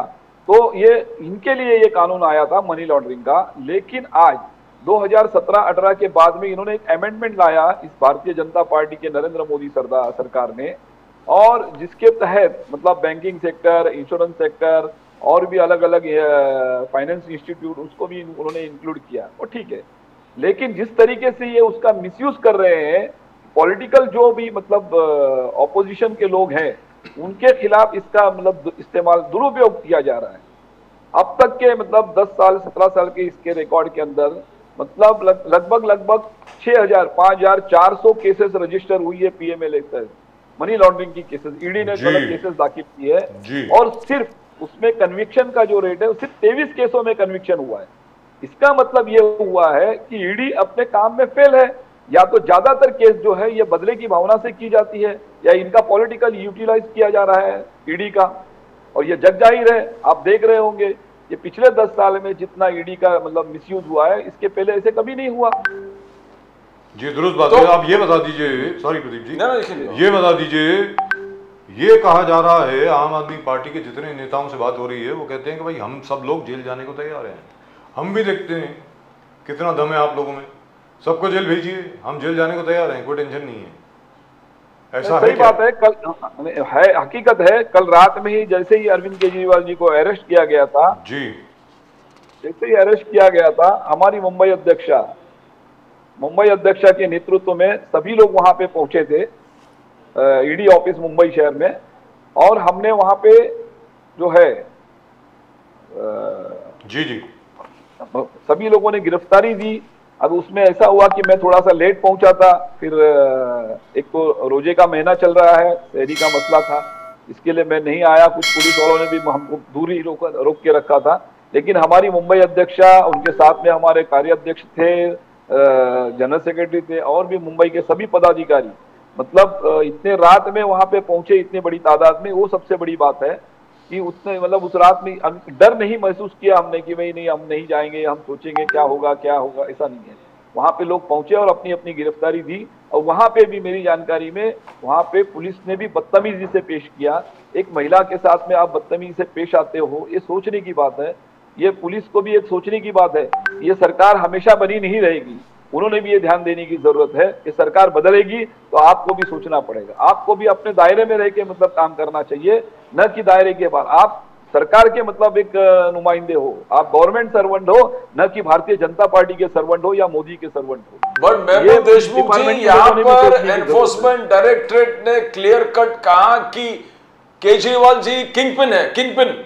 ये पूरा मुखिया जो पूरे प्लानिंग किए, पूरे जो करप्शन, ये जो पूरा स्कैम है, ये पूरा उसका मुखिया केजरीवाल जी है, एब्सोल्युटली। और उन्होंने कहा कि बहुत सारे एविडेंसेस कलेक्ट किए। गोवा के जो आपके आम आदमी पार्टी के ऑफिस बैरर्स है जो लड़े थे, उन्होंने लिखे दिया था एनफोर्समेंट डायरेक्टरेट में स्टेटमेंट में कि केजरीवाल जी ने प्रोसीड्स ऑफ क्राइम को, लिकर स्कैम के पैसे को गोवा में भेजा, गोवा भेज के गोवा इलेक्शंस में इस्तेमाल किया। तो वो आप ही के पार्टी के लोगों ने लिखे दिया स्टेटमेंट। ये तो एक चीज है जो किंगपिन बोलते हैं केजरीवाल जी को। दूसरा, केजरीवाल जी के ऑफिस से 150 पेज के डॉक्यूमेंट मिला है जिसमें एक एक चीज एनफोर्समेंट डायरेक्टरेट के ऑफिसर्स के पूरे जो कुंडली बोलते हैं, एक एक चीज कब आता है, कभी जाता है, क्या करता है, कौन, ये पूरे 150 पेजेस के डॉक्यूमेंट्स वहां पर आप केजरीवाल जी। तो ये क्या आगे जाके और भी केजरीवाल जी के प्रॉब्लम्स बढ़ेंगे जिस प्रकार से एक एक चीज निकल के आ रहा है? देशमुख जी देखिए, ये अभी मुखिया कहे, सरगना कहे, ये कुछ भी कह सकते हैं। मैं एक कहना चाहता हूं कि इस केस में 2 साल से इन्होंने गिरफ्तारियां शुरू की, 2 साल से आज तक इन्होंने 1 रुपये का मतलब कोई भी सबूत नहीं दिया। मैं ठीक है, ये कहते हैं ना करप्शन हुआ है, तो वही 1 रुपया भी इन्होंने अभी तक मतलब कहीं से हासिल नहीं किया। और एक कहते हैं गोवा में किसी से लिख कर लिया, अरे गोवा में तो आपने जबरदस्ती भी लिखवा लिया होगा। आप अगर किसी जस्टिस को मरवा सकते हो तो आप मतलब बड़े बड़े लोगों को मरवा सकते हो। आप लेकिन कहने का मतलब ये हुआ, कहने का मतलब ये हुआ महमूद देशमुख साहब कि जो अभी इलेक्ट्रल बॉन्ड्स का जो मैटर सामने आया है, कहने का मतलब ये हुआ कि अगर आपको पैसे इलेक्ट्रल बॉन्ड द्वारा मिले हैं तो वहां पीएमएलए नहीं लगेगा। अरे सर, अगर आपको वैसे पैसे मिल गए कहीं से तो पीएमएलए नहीं, हम तो ये कहते हैं ना, वो उसमें पैसे मिले वो तो आप बताइए ना, उसका सबूत तो दे दीजिए जी। ईडी 2 साल से ईडी सबूत क्यों नहीं पेश कर पाई है? पैसे नहीं मिले उनको, सर उनको पैसे नहीं मिले, जबानी जमा खर्च बहुत हुआ है, जबानी बहुत मिला है, लोगों की गवाही मिली है कि हाँ भाई हमें पैसे मिले। कहां है वो पैसे, किसी को मालूम नहीं है। सर गवाही देने के लिए आपने पैसे दिए होंगे तो क्या करेंगे? मैं तो कहता हूं कि भारतीय जनता पार्टी के लोगों ने गवाही देने के लिए पैसे दिए होंगे। इनका तो ट्रैक रिकॉर्ड देख लीजिए, ये पैसे दे देके बीजेपी वालों ने सरकारें गिराई हैं, कई राज्यों में इन्होंने पैसे से एमएलए खरीद के सरकार गिराए हैं। तो इसका मतलब ये अगर एक एमएलए खरीद सकते हैं, कहीं एमपी खरीद सकते हैं, तो फिर ये एक आम आदमी को नहीं खरीद सकते क्या? तो अभी क्या होगा सर, चुनाव में क्या होगा दिया होंगे सर? ये तो बता दो अभी चुनाव में क्या होगा? अरविंद केजरीवाल साहब को तो बेल मिलने वाली नहीं है, जहां तक मेरा ख्याल है। अगर मिल जाए तो करिश्मा हो जाएगा, मतलब वो तो शॉकिंग होगा। अगर हमें देखिए, मैं आपको ये कहता हूं, आज इस देश के अंदर, मैं आज आपको ये कहता हूं कि आज इस देश में अगर इस देश के पूरी जनता को अगर किसी पे विश्वास है तो सिर्फ और सिर्फ इस देश के चीफ जस्टिस जो है चंद्रचूड़ साहब, उनके ऊपर एक उम्मीद की किरण है। मैं समझता हूं बाकी यहाँ पे मैं तो कहता हूं हाई कोर्ट लेवल तक का तो जुडिशरी बिक चुकी है, ये मेरा साफ साफ कहना है। आप देख सकते हैं हर हाई कोर्ट के अंदर, हर स्टेट में। We do not associate with that statement. Let me tell you very frankly, as far as we are concerned, we have the highest respect for our judiciary. Judiciary के लिए हमारा बड़ा सम्मान है जी। Sir यही तो बात है ना, सम्मान रखे हुए, सम्मान का मतलब यह है क्या कुछ भी कर सकते हो आप? अरे सर कानून ऐसा है, क्या करेंगे? नहीं वही तो तकलीफ है। जज जो हैं वो क्या करेंगे? देखिए साहब, ये सुप्रीम कोर्ट जो आपने कहा ना, मेरी बात सुनिए, सुप्रीम कोर्ट कर सकता है, बाकी हाई कोर्ट तक सबके हाथ पैर बंधे हुए हैं कानून बंधे हुए हैं, कानून से वो नहीं कर सकते। मानते हैं नहीं, कानून से नहीं सर, कानून से नहीं। आज लोग ये सोच रहे हैं, वो स्मॉल कॉस्ट कोर्ट हो, सिटी सिविल कोर्ट हो या हाई कोर्ट हो, आज लोग ये सोचते हैं कि जस्टिस लोया ना बन जाए हमारा। हो सकता है कि ये डर उनके दिल में बैठा होगा, क्योंकि ये जो सरकार में जो लोग बैठे हुए हैं, ये मतलब इनका बैकग्राउंड आप चेक कर लीजिए जी। देश का गृह मंत्री अगर तड़ीपार है तो उससे ज्यादा आप क्या उम्मीद कर सकते हो कि यहाँ पे न्याय और मतलब महमूद देशमुख जी, मगर जे आप देखोगे कितने लोग आपके टॉप पूरे जो डिसीजन मेकर्स है सब आज तिहाड़ जेल में है। केजरीवाल जी, उससे पहले सत्येंद्र जैन, उससे पहले संजय सिंह, मनीष सिसोदिया।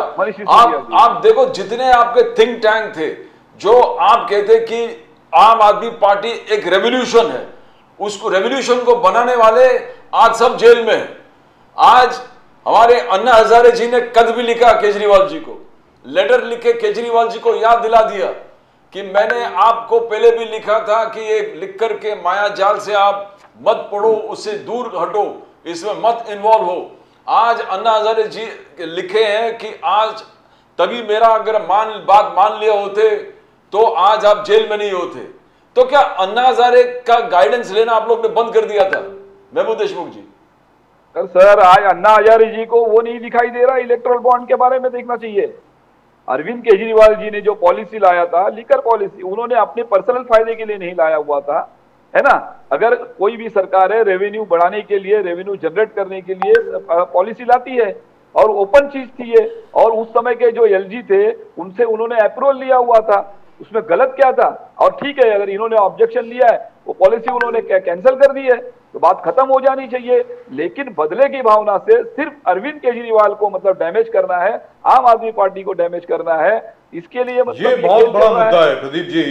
जो अभी महमूद देशमुख साहब ने जो बात कही है, मुझे लगता है इसमें सबसे बड़ा मुद्दा ये है साहब, ये पॉलिसी जो है excise policy, this was approved by the lieutenant governor. तो लेफ्टिनेंट गवर्नर साहब जेल में क्यों नहीं है? उनको क्यों नहीं है? होना चाहिए। नहीं, पूछने वाली बात है ना, तो मतलब सोचने वाली बात है। ये क्या है? ये एक्साइज पॉलिसी देखिए साहब, ये सेंट्रली गवर्नड स्टेट है, आधी से भी कम पावर हैं केजरीवाल साहब के साथ पास, मतलब नाम के लिए मुख्यमंत्री हैं, वैसे जो बीएमसी कमिश्नर होता है उसके पास ज्यादा पावर होती हैं, इनके पास कोई पावर नहीं है। ये नई एक्साइज पॉलिसी जो है लेफ्टिनेंट गवर्नर साहब जो उस वक्त के थे उन्होंने अप्रूव की है, ये तो बात है, दुरुस्त बात है। तो उनके खिलाफ अभी तक एक्शन क्यों नहीं हुआ सर? क्योंकि वो बीजेपी के पिट्टू थे। जी जी प्रदीप जी। पर एक चीज है कि केजरीवाल जी और अन्ना हजारे, एक तो बात हो गया पॉलिटिकल, एक तो होता है कि स्पिरिचुअल एलिमेंट जो इंडिया अगेंस्ट करप्शन जो बना था। अन्ना हजारे, केजरीवाल जी सब मैदान में बैठे थे, भूख हड़ताल किए, आंदोलन किए, सत्ता हासिल हुआ, अन्ना हजारे बाहर निकल गए, लिकर पॉलिसी बना, तब भी अन्ना हजारे लिख के भेजा कि केजरीवाल आप इसमें मत पढ़ो, ये लिकर वाले चीज गलत है। तो क्या आपको लग रहा है कि अगर आप अन्ना हजारे को साथ में लेते थे और उनके डिसीजन मेकिंग में जो थॉट प्रोसेस था उसमें इन्वॉल्व होते थे तो ये सब विडंबना से बच जाते कि इंडिया अगेंस्ट करप्शन के जितने टॉप के लीडर्स हैं सब जेल के अंदर है करप्शन के मैटर में? ये धब्बा लग गया है देशमुख जी। देखिए ऐसा है प्रदीप जी, इसमें अन्ना हजारे जी का कोई सवाल नहीं है, राजनीति अलग है। अरविंद केजरीवाल जी ने कुछ गलत नहीं किया हुआ है, ये राजनीति का मसला है। और अन्ना जी को अगर आज गलत दिखाई देता है तो पिछले 10 साल में जो भी नरेंद्र मोदी सरकार जो गलत काम कर रही है तो अन्ना हजारे जी को आज तक दिखाई नहीं दिया क्या? अब तक इतने भ्रष्टाचार हुए वो अन्ना हजारे जी को दिखाई नहीं दे रहा है। हम भी रिस्पेक्ट करते थे अन्ना हजारे जी का, हम भी कल तक यही समझते थे कि अन्ना हजारे जी वाकई में करप्शन के खिलाफ लड़ते हैं। लेकिन पिछले 10 साल का ट्रैक रिकॉर्ड अगर अन्ना हजारे जी का देखा जाएगा तो ये आराम कर रहे हैं। ये कौन सा लड़ाई लड़ रहे हैं? आप मुझे बताइए ना, इलेक्ट्रोल बॉन्ड के नाम पे इतना बड़ा, मतलब ये इस देश के अंदर सबसे बड़ा घोटाला हो रहा है। ये मतलब ये एक फिरौती एक्सटॉर्शन का, मतलब मैं समझता हूँ ये ऑफिशियली एक्सटॉर्शन किया गया है। हाँ, आप देख लीजिए सबसे ज्यादा मतलब बड़ा। यहाँ पर एक और चीज सामने आती है महमूद देशमुख साहब, पता नहीं ये तो कोई कानून का विशेषज्ञ हमें बता पाएगा, क्योंकि वेरी फ्रैंकली स्पीकिंग जो पीपल्स रिप्रेजेंटेशन एक्ट है उसमें ना मेरी ना प्रदीप जी की कुछ ज़्यादा रिसर्च है कि वो कैसे अप्लाई होता है, उसमें क्या क्या है। सर अभी क्या है कि electoral code of conduct in place है, प्रदीप जी सुनने वाली बात है, electoral code of conduct is in place, आचार संहिता लगी हुई है। तो क्या एनफोर्समेंट डायरेक्टरेट ने, ये पूछने वाली बात है, I hope mister Abhishek Manu Singhvi has asked that, मैं उम्मीद करता हूं कि इनके वकील साहब जो उन्होंने पूछा होगा कि क्या इलेक्शन कमीशन को बताया गया था कि भाई हम एक सिटिंग सीएम को जो कि आगे जाकर के लड़ने वाले हैं, प्रचार करने वाले हैं, हमने उसको गिरफ्तार किया है। क्या इलेक्शन कमिश्नर साहब को ये इन्फॉर्मेशन दी गई थी और उनसे परमिशन ली गई थी? सर महमूद देशमुख साहब। बिल्कुल नहीं, बिल्कुल सही कहा आपने। अभी देखिए जब कोड ऑफ कंडक्ट लग जाता है तो उसके बाद में पूरे पावर्स जो होते हैं वो इलेक्शन कमीशन के पास होते हैं, न किसी मुख्यमंत्री के पास होते हैं, न प्रधानमंत्री के पास होते हैं, न किसी और किसी के पास नहीं होते हैं। अगर उनको कोई अगर एक्शन लेना होगा, कोई कार्रवाई करनी होती है तो इलेक्शन कमीशन को उनको सूचित करना पड़ता है जी। लेकिन आज इस देश का इलेक्शन कमीशन भी आप देख रहे होंगे वो नरेंद्र मोदी का पिट्टू बना हुआ है। सभी इस देश की जो ऑटोनोमस एजेंसीज जो भी है, वो सीबीआई, सीआईडी, ईडी, मैं तो कहता हूं, और इलेक्शन कमीशन हो, जो भी कुछ है, ये सबको नरेंद्र मोदी कंपनी ने अपने जेब में रखा है। ये इस देश के अंदर लोकतंत्र बचा ही नहीं है।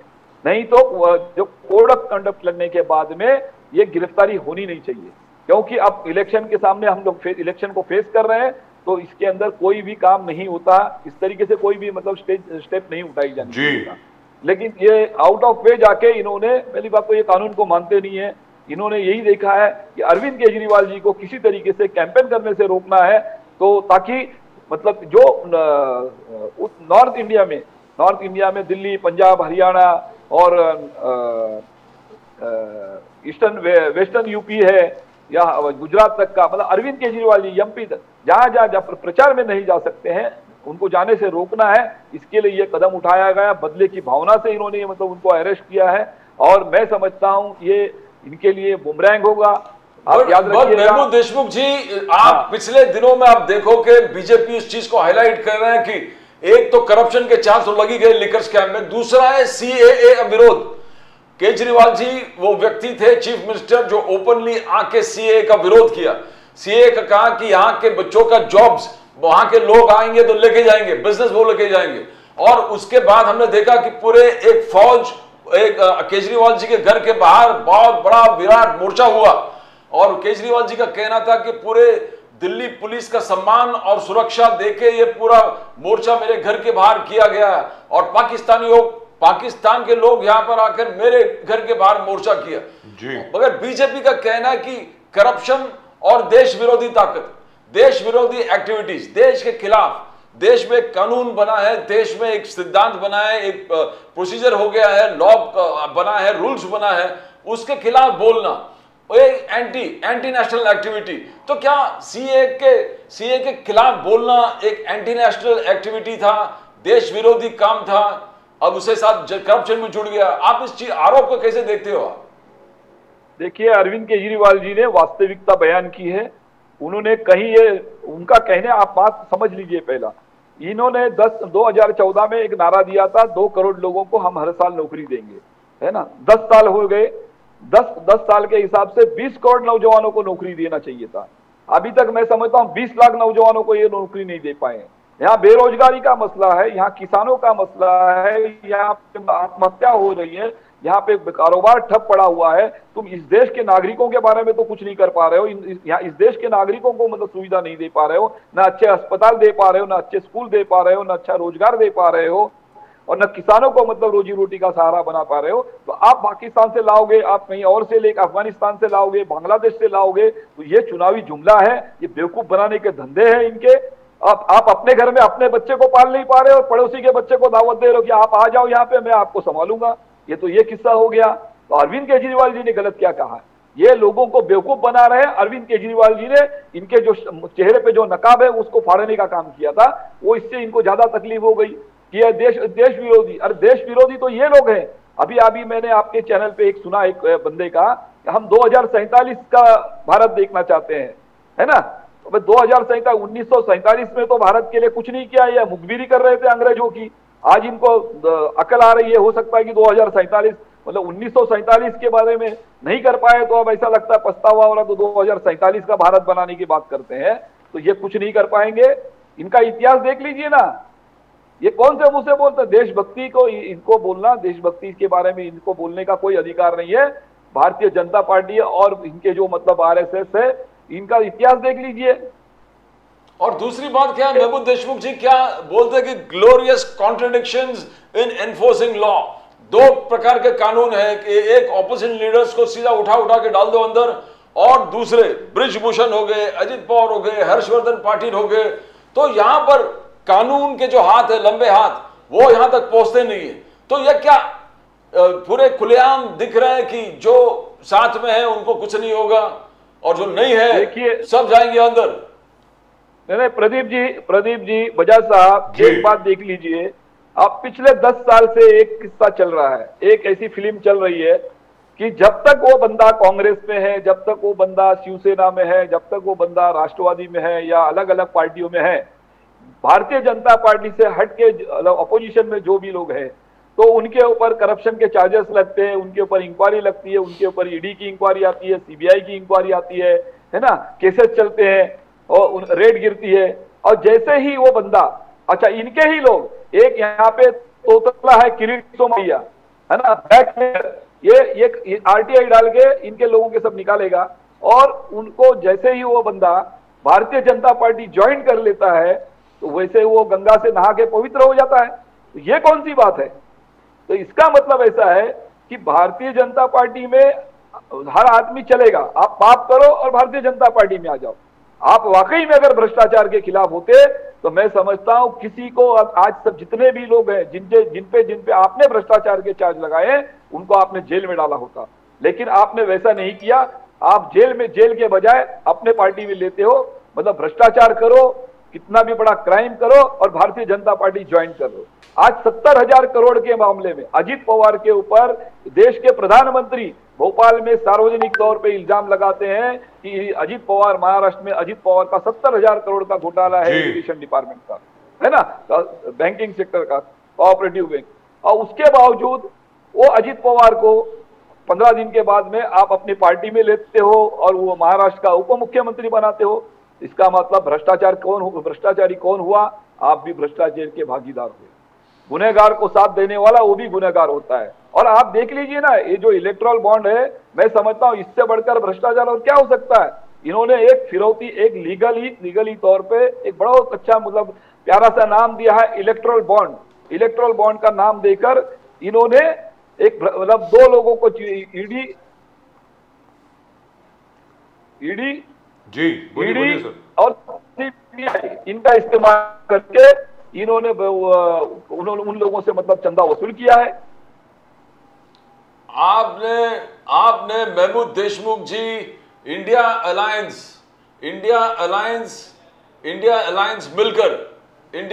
मिलकर आप लोगों ने disconnected. Okay. All right. Now the point is, Pradeep ji, the fact remains that I find it very, very difficult to believe that it's been over 3 3 hours, 40 minutes. Hello. Bail has still not been granted. Ji.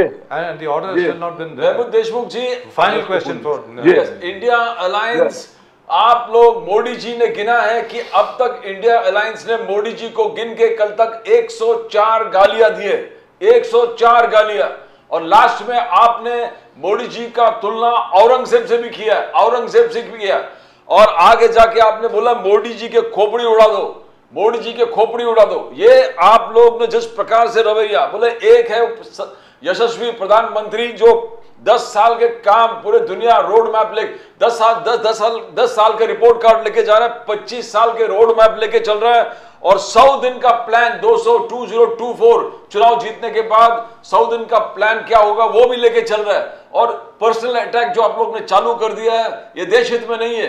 Deshmukh ji sir, ऐसा किसी ने नहीं कहा है, मेरे जानकारी में तो ऐसा नहीं, मैंने तो नहीं कहा है, और किसी ने कहा होगा तो मैं नहीं जानता। और रही अभी आपने कहा है कि 100 दिन का प्लान, तो ये 2014 में भी इन्होंने सपना दिखाया था कि 100 दिन का प्लान, तो ये फिर एक जुमला दे रहे हैं। दूसरी बात, इलेक्ट्रल बॉन्ड के तौर पे मैं एक बात और कहना चाहता हूं आपसे कि आज पूरे देश के अंदर बीफ की वजह से मॉब लिंचिंग किया गया है। भारतीय जनता पार्टी के लोगों ने, आरएसएस के लोगों ने, बजरंग दल के लोगों ने हर जगह पे मॉब लिंचिंग किया, लेकिन इसी बीफ कंपनी से 3-4 उसमें नाम है 3-4 बीफ कंपनियों से इन्होंने 250 करोड़ के ऊपर लगभग मतलब चंदा लिया हुआ है। तो ये दोगली नीति कौन सी है? एक तरफ आप बीफ कंपनियों से चंदा भी लेते हो और दूसरी तरफ आप मतलब एक छोटे छोटे लोगों के ऊपर मतलब आप अटैक भी करते हो, तो ये इनकी दोगली नीति है, दोहरा चेहरा है। अब आगे आम आदमी पार्टी क्या करेगी सर? आम आदमी पार्टी आगे क्या करेंगे आप? आम आदमी, देखिए आम आदमी पार्टी इंडिया अलायंस का हिस्सा है और इंडिया अलायंस का हिस्सा बने रहेगी, और 2024 अभी चुनाव तो डिक्लेयर हो ही चुका है। आने वाले चुनाव में हम इनको इनकी जगह दिखाएंगे।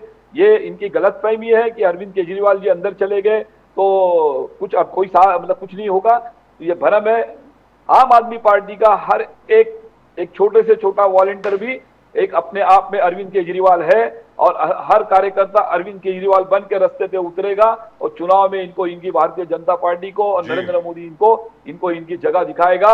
और मैं आपको ये दावे से कहता हूं, आने वाले कल में इस देश के अंदर आप देखेंगे कि जून महीने में इंडिया अलायंस की सरकार बनेगी, और नरेंद्र मोदी और ये भ्रष्टाचारी जो है लोग, ये जो इलेक्ट्रल बॉन्ड जैसा बहुत बड़ा भ्रष्टाचार अभी इन्होंने किया है, ऐसे लोग भ्रष्टाचार इनके बारे में तो निकालेंगे तो बहुत कुछ है भ्रष्टाचार के बारे में। Right, thank you so much Mahmood Deshmukh साहब, बहुत बहुत धन्यवाद तो इनको जगह दिखाएंगे जी। आप इसी तरह संघर्ष करते रहें, बहुत बहुत धन्यवाद आपका साहब। जारी रहेगा, अब संघर्ष का वक्त भी तो आ गया, आपका जबरदस्त संघर्ष करना पड़ेगा आपको।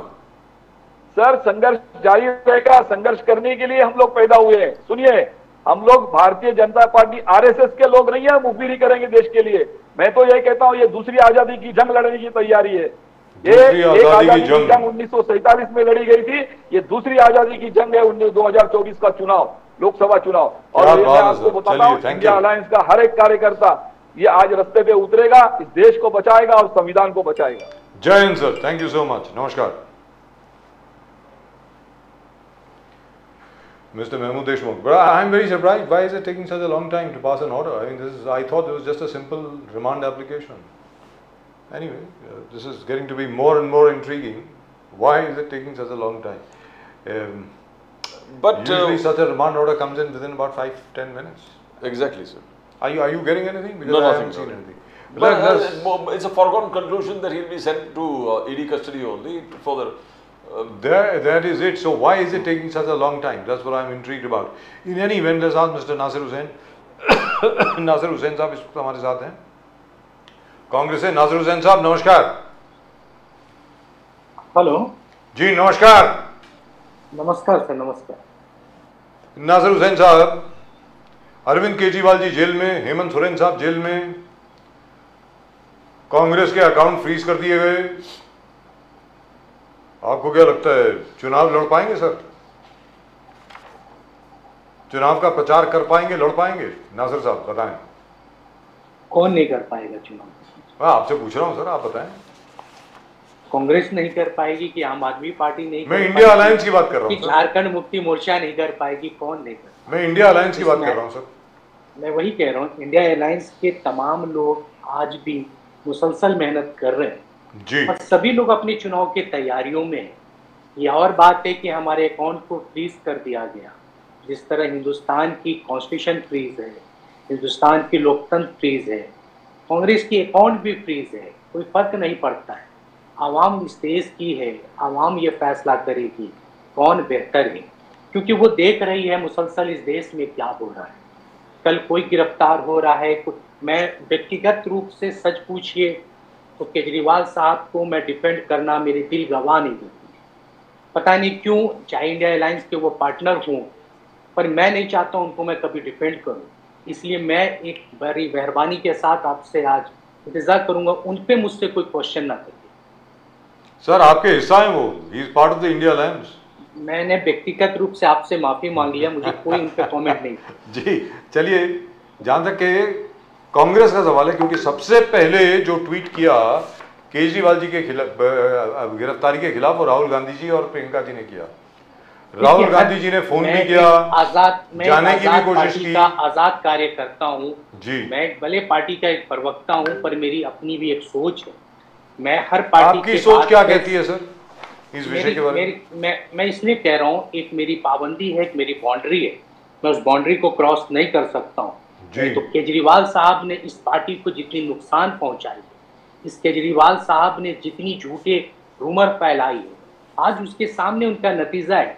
उन्होंने ही कहा था जिस पे एलिगेशन लगे उनको रिजाइन कर देनी चाहिए, जिस पे एलिगेशन लगे वो सत्ता में नहीं आनी चाहिए, खुले कैबिनेट में बहस होनी चाहिए। तो सब बातें थी, वो सब बातें खत्म हो गई।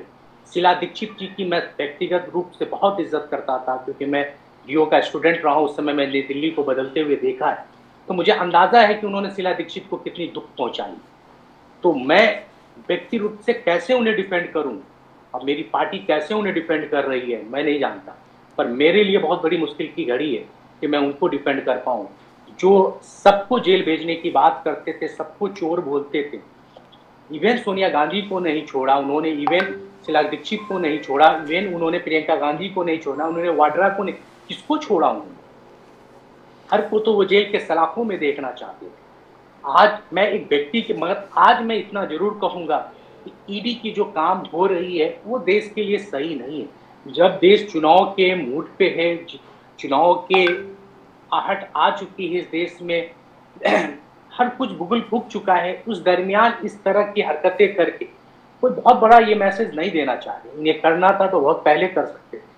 आज ये लोकतंत्र को एक तरह से फ्री कैसे करेंगे?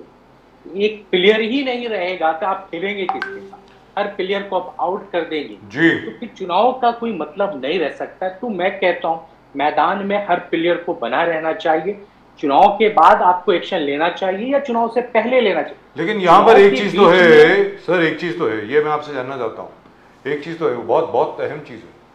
जहां तक कि राहुल गांधी जी का प्रश्न है, जो राहुल गांधी जी ने कहा it will be very difficult for the BJP and everybody else to explain exactly what they are doing. ये जो केस है सर, ये तो इतना पुराना केस है, कहने की हद नहीं। ये सडनली एकदम चुनाव के पहले एकदम कैसे आ जाता है? राहुल गांधी जी जैसे बोल रहे थे कि यार कांग्रेस, ये we are been defending this, ठीक है हमारी गलती है, 14 लाख रुपए हम लोगों ने नहीं दिए, लेकिन 14 लाख रुपए की ये सजा कि 195 करोड़ आप पेनल्टी लगा दो और उसके ऊपर आप हमारी ऐसी की तैसी कर दो, ये क्या मतलब हुआ? ये तो पहली बार हुआ है। उस पे 212 करोड़ का आप टैक्स लगा दो, अकाउंट को फ्रीज कर दो ठीक चुनाव से पहले, ताकि आप चुनाव, मैं कहा ना, आप चाहते हो कि हर प्लेयर ही आउट हो जाए। जब बिना आप सिंगल बैटिंग करना चाहते हो, कोई बॉलर आपको चाहिए नहीं, कोई फील्डर चाहिए नहीं, तो फिर चुनाव का मतलब नहीं होता है। खुद इलेक्शन कमीशन ऑफ इंडिया को सोचना चाहिए, जब वो मुख्य सचिव को बदल सकते हैं, डीजीपी अधिकारी को बदल सकते हैं, तो उनका चुनाव पे भी नियंत्रण होना चाहिए था। हर ईडी ऑफिसर पे नियंत्रण होना चाहिए था, इनकम टैक्स पे नियंत्रण होना। तो आज इलेक्शन कमीशन को सोचना चाहिए इन डिपार्टमेंट पे क्यों नियंत्रण नहीं है, क्यों नहीं कंट्रोल कर पा रहे हैं, जो लोकतंत्र के लिए बहुत खतरनाक है, आवाम के लिए अच्छा नहीं है।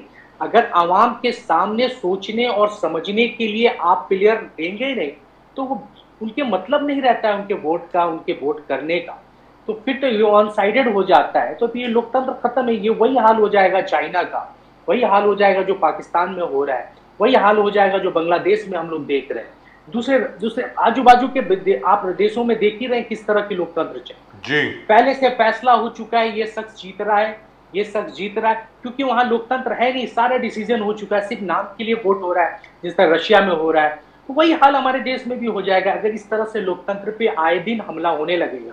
मतलब तो सिंगल पार्टी डेमोक्रेसी कहने का मतलब single one man army show हो जाएगा टोटल। आप देखिए मुद्दा क्या था, बेहतरीन मुद्दों पे बात करनी चाहिए थी।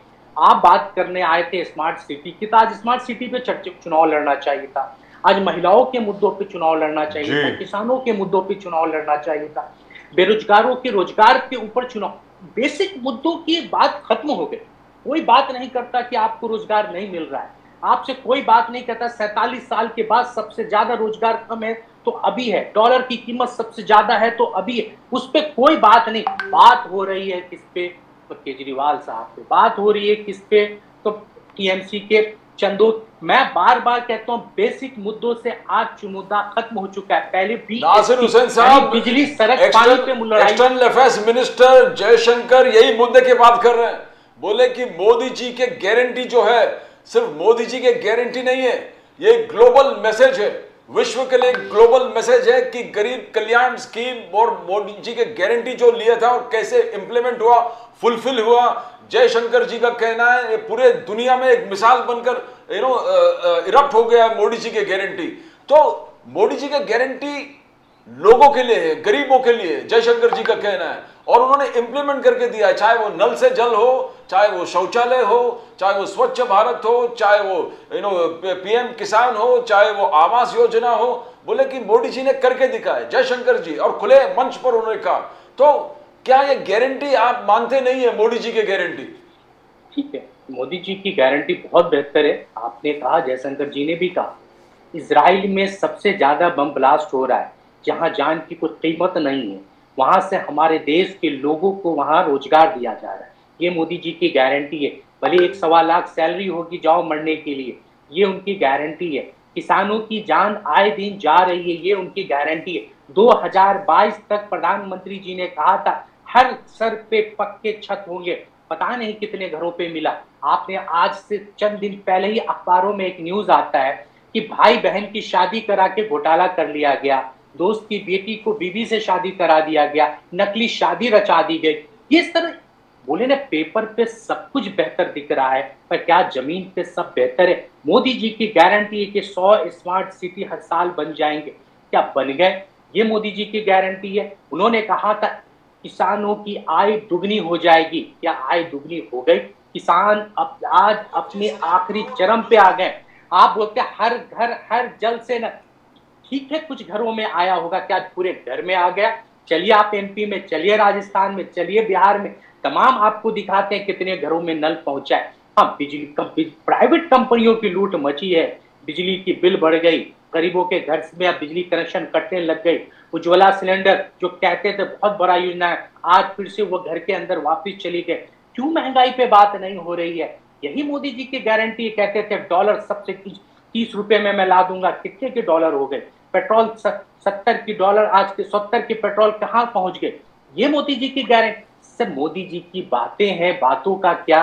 सर 2013 में कहाँ तो on an average 2013 on an average the dollar at its highest level was 67 rupees, on an average it was 57.90, 57 रुपए 90 पैसे। आज डॉलर, आज का रेट बता रहा हूं, and it has been there, it has been hovering around that same level now for the last 1 year. It is 83 rupees 50 पैसे, 83 rupees 50 पैसे, 83 रुपीस 83 रुपीस 50 पैसे। और तब जब 65 रुपए का हो गया था, वे एक्चुअली 60 रुपीस का जब हो गया था, तब मोदी जी ने कहा था कि यार ये तो मेरी उम्र भी क्रॉस कर जाएगा अभी वेरी शॉर्टली। मनमोहन सिंह की भी उम्र क्रॉस करने वाला है। हाँ, डॉक्टर मनमोहन सिंह की भी उम्र क्रॉस करने वाला है, करेक्ट। तो आज तो 83 का हो गया सर, 83.5 रुपए का हो गया आज। तो किसकी उम्र क्रॉस कर रही है आज? डॉलर की कीमत क्यों? उन्होंने एक बार आपने फिर छोड़ दिया साहब। मैं बोलता हूँ बजाज भाई, बात रखी तो पूरी रखी, ईमानदारी से रखी, मैं आपकी कदर करता हूँ। उन्होंने कहा था जब पैसा गिरती है तो देश की रुतबा भी गिरती है, देश की इज्जत भी गिरती है।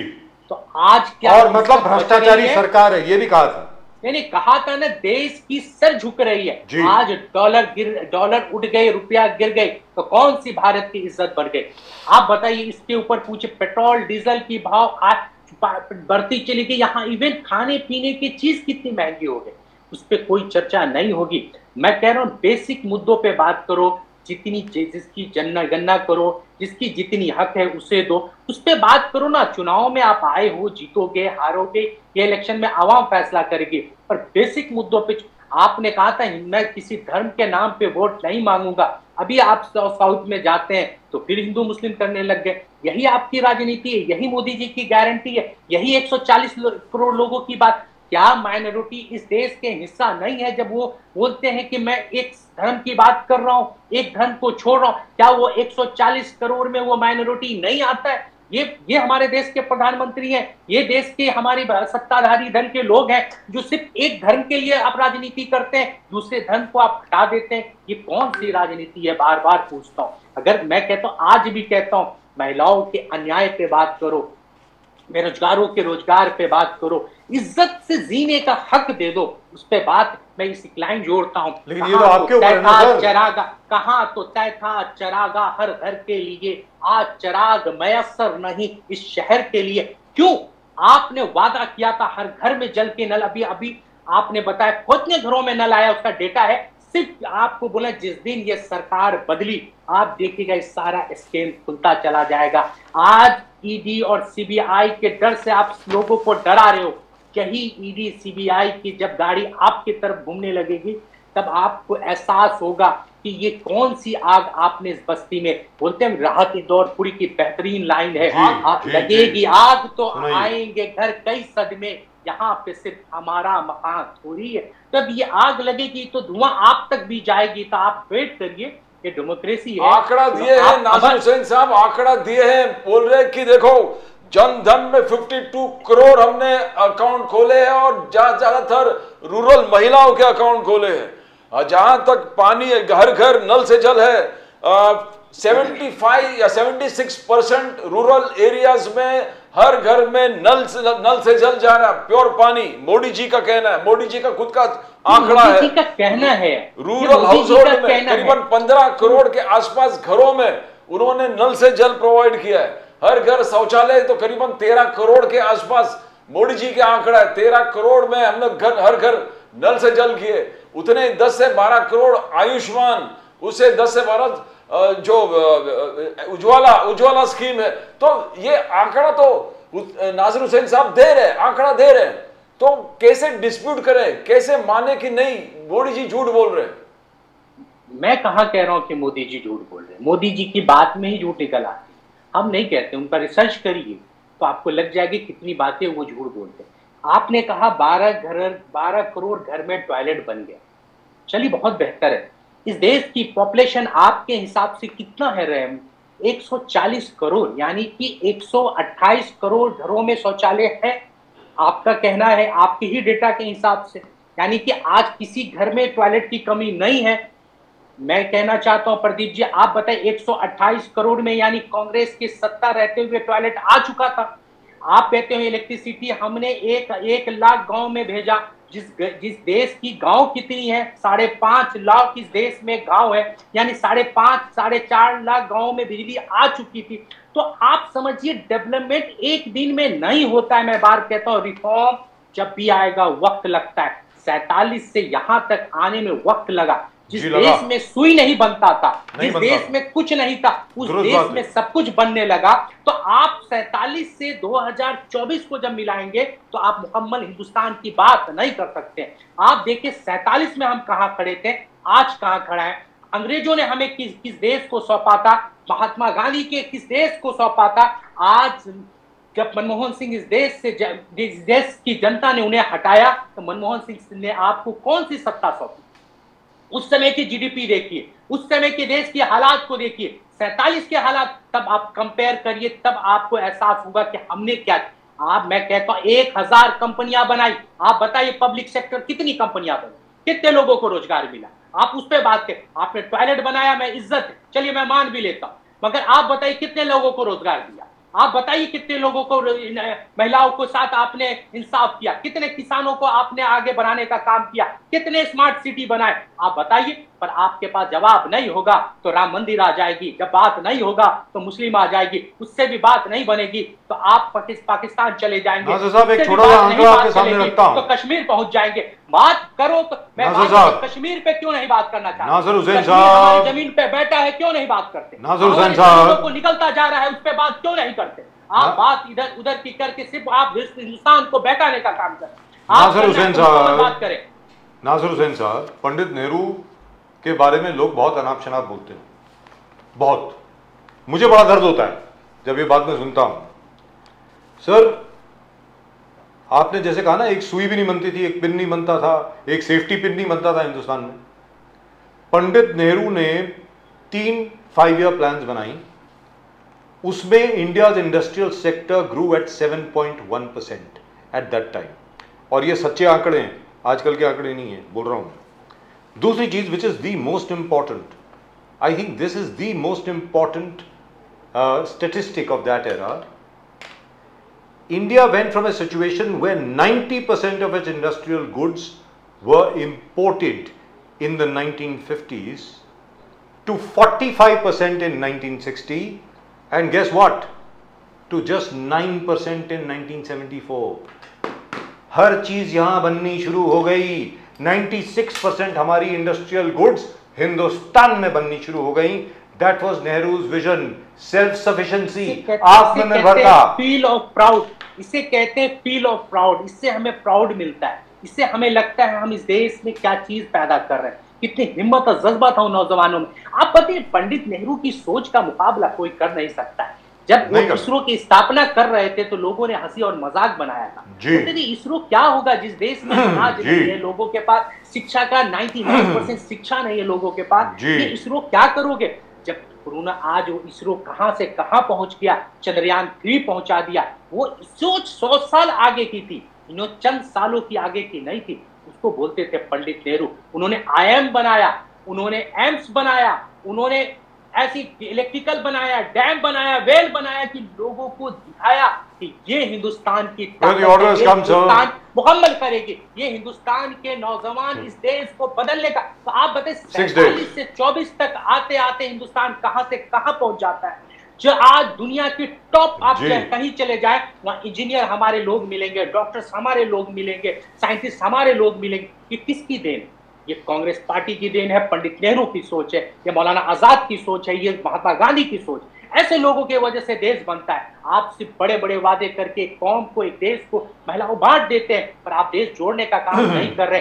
1 इंच जमीन, आप 1 इंच जमीन नहीं ला सके, बातें बड़ी बड़ी कर रहे हैं। बट नासिर हुसैन साहब, अमित शाह जी ने खुद कहा कि देखो बालाकोट स्ट्राइक और सर्जिकल स्ट्राइक से मोदी साहब ने पूरे दुनिया में सिद्ध कर दिया कि हमारा सीमा और सेना पे अगर कोई आक्रमण करता है तो बर्दाश्त नहीं करेंगे, हम घुस के मारेंगे। और घुस के मारा। उन्होंने, अमित शाह जी ने खुलेआम बोला कि बालाकोट स्ट्राइक, एयर स्ट्राइक उसका एक बहुत जिगता जागता मिसाल है। सर्जिकल स्ट्राइक, टेरर पैड्स को जाके हमने अंदर जाके डिस्ट्रॉय करके, नष्ट करके वापस आ गए। आर्टिकल 370 बोले गए, आर्टिकल 370 ये हमने इंपोज कर दिया और पूरे जगत में हम लोग दिखा दिया, जो इम्पॉसिबल था हमने पॉसिबल करके दिया। आज कश्मीर में रात को 12 बजे भी श्रीनगर में थिएटर चालू रहता है। लोग, इकोनॉमिक सर्वे, हर चीज बढ़ गया है, हर sector, business, economics, trade and commerce बढ़ गया है। और सीए के बारे में उन्होंने कहा कि देखिए ये कानून बन गया है, और ये कानून उस वक्त तय किया गया था जब पंडित जवाहरलाल नेहरू थे, वल्लभ भाई पटेल थे, महात्मा गांधी ने कहा कि हमको ये कानून बनाना है। ऐसे बोले, तब तो सोचा था मोदी जी ने अब बना, और अब ये कानून बना है तो इसको कोई स्टेट, नॉन बीजेपी स्टेट रोक नहीं सकता। तो ये 3 चीज है, समय, सीमा, सेना, आर्टिकल 370, CAA। नहीं, आपने सर्जिकल स्ट्राइक की बात करी जी। पीओके को आप किसका हिस्सा मानते हैं? हिंदुस्तान का हिस्सा मानते हैं या पाकिस्तान का हिस्सा मानते? अमित शाह जी ने कहा कि ये हमारा अटूट हिस्सा है, हिंदुस्तान का अटूट अंग है। तो POK is the part of the India, not a part of the Pakistan. तो where you the strike in the India? आपने स्ट्राइक कहां किया? इंडिया के अंदर? या पाकिस्तान के अंदर? इसका जब उन्होंने ये बात जब कहते हैं कि मैं पाकिस्तान में घुस के मारा, उस दिन वो सबूत दे देते हैं कि PoK the part of the Pakistan, not a part of the India. तो ये बताइए सर्जिकल स्ट्राइक किस जमीन पे हुआ? वो हिंदुस्तान का हिस्सा है।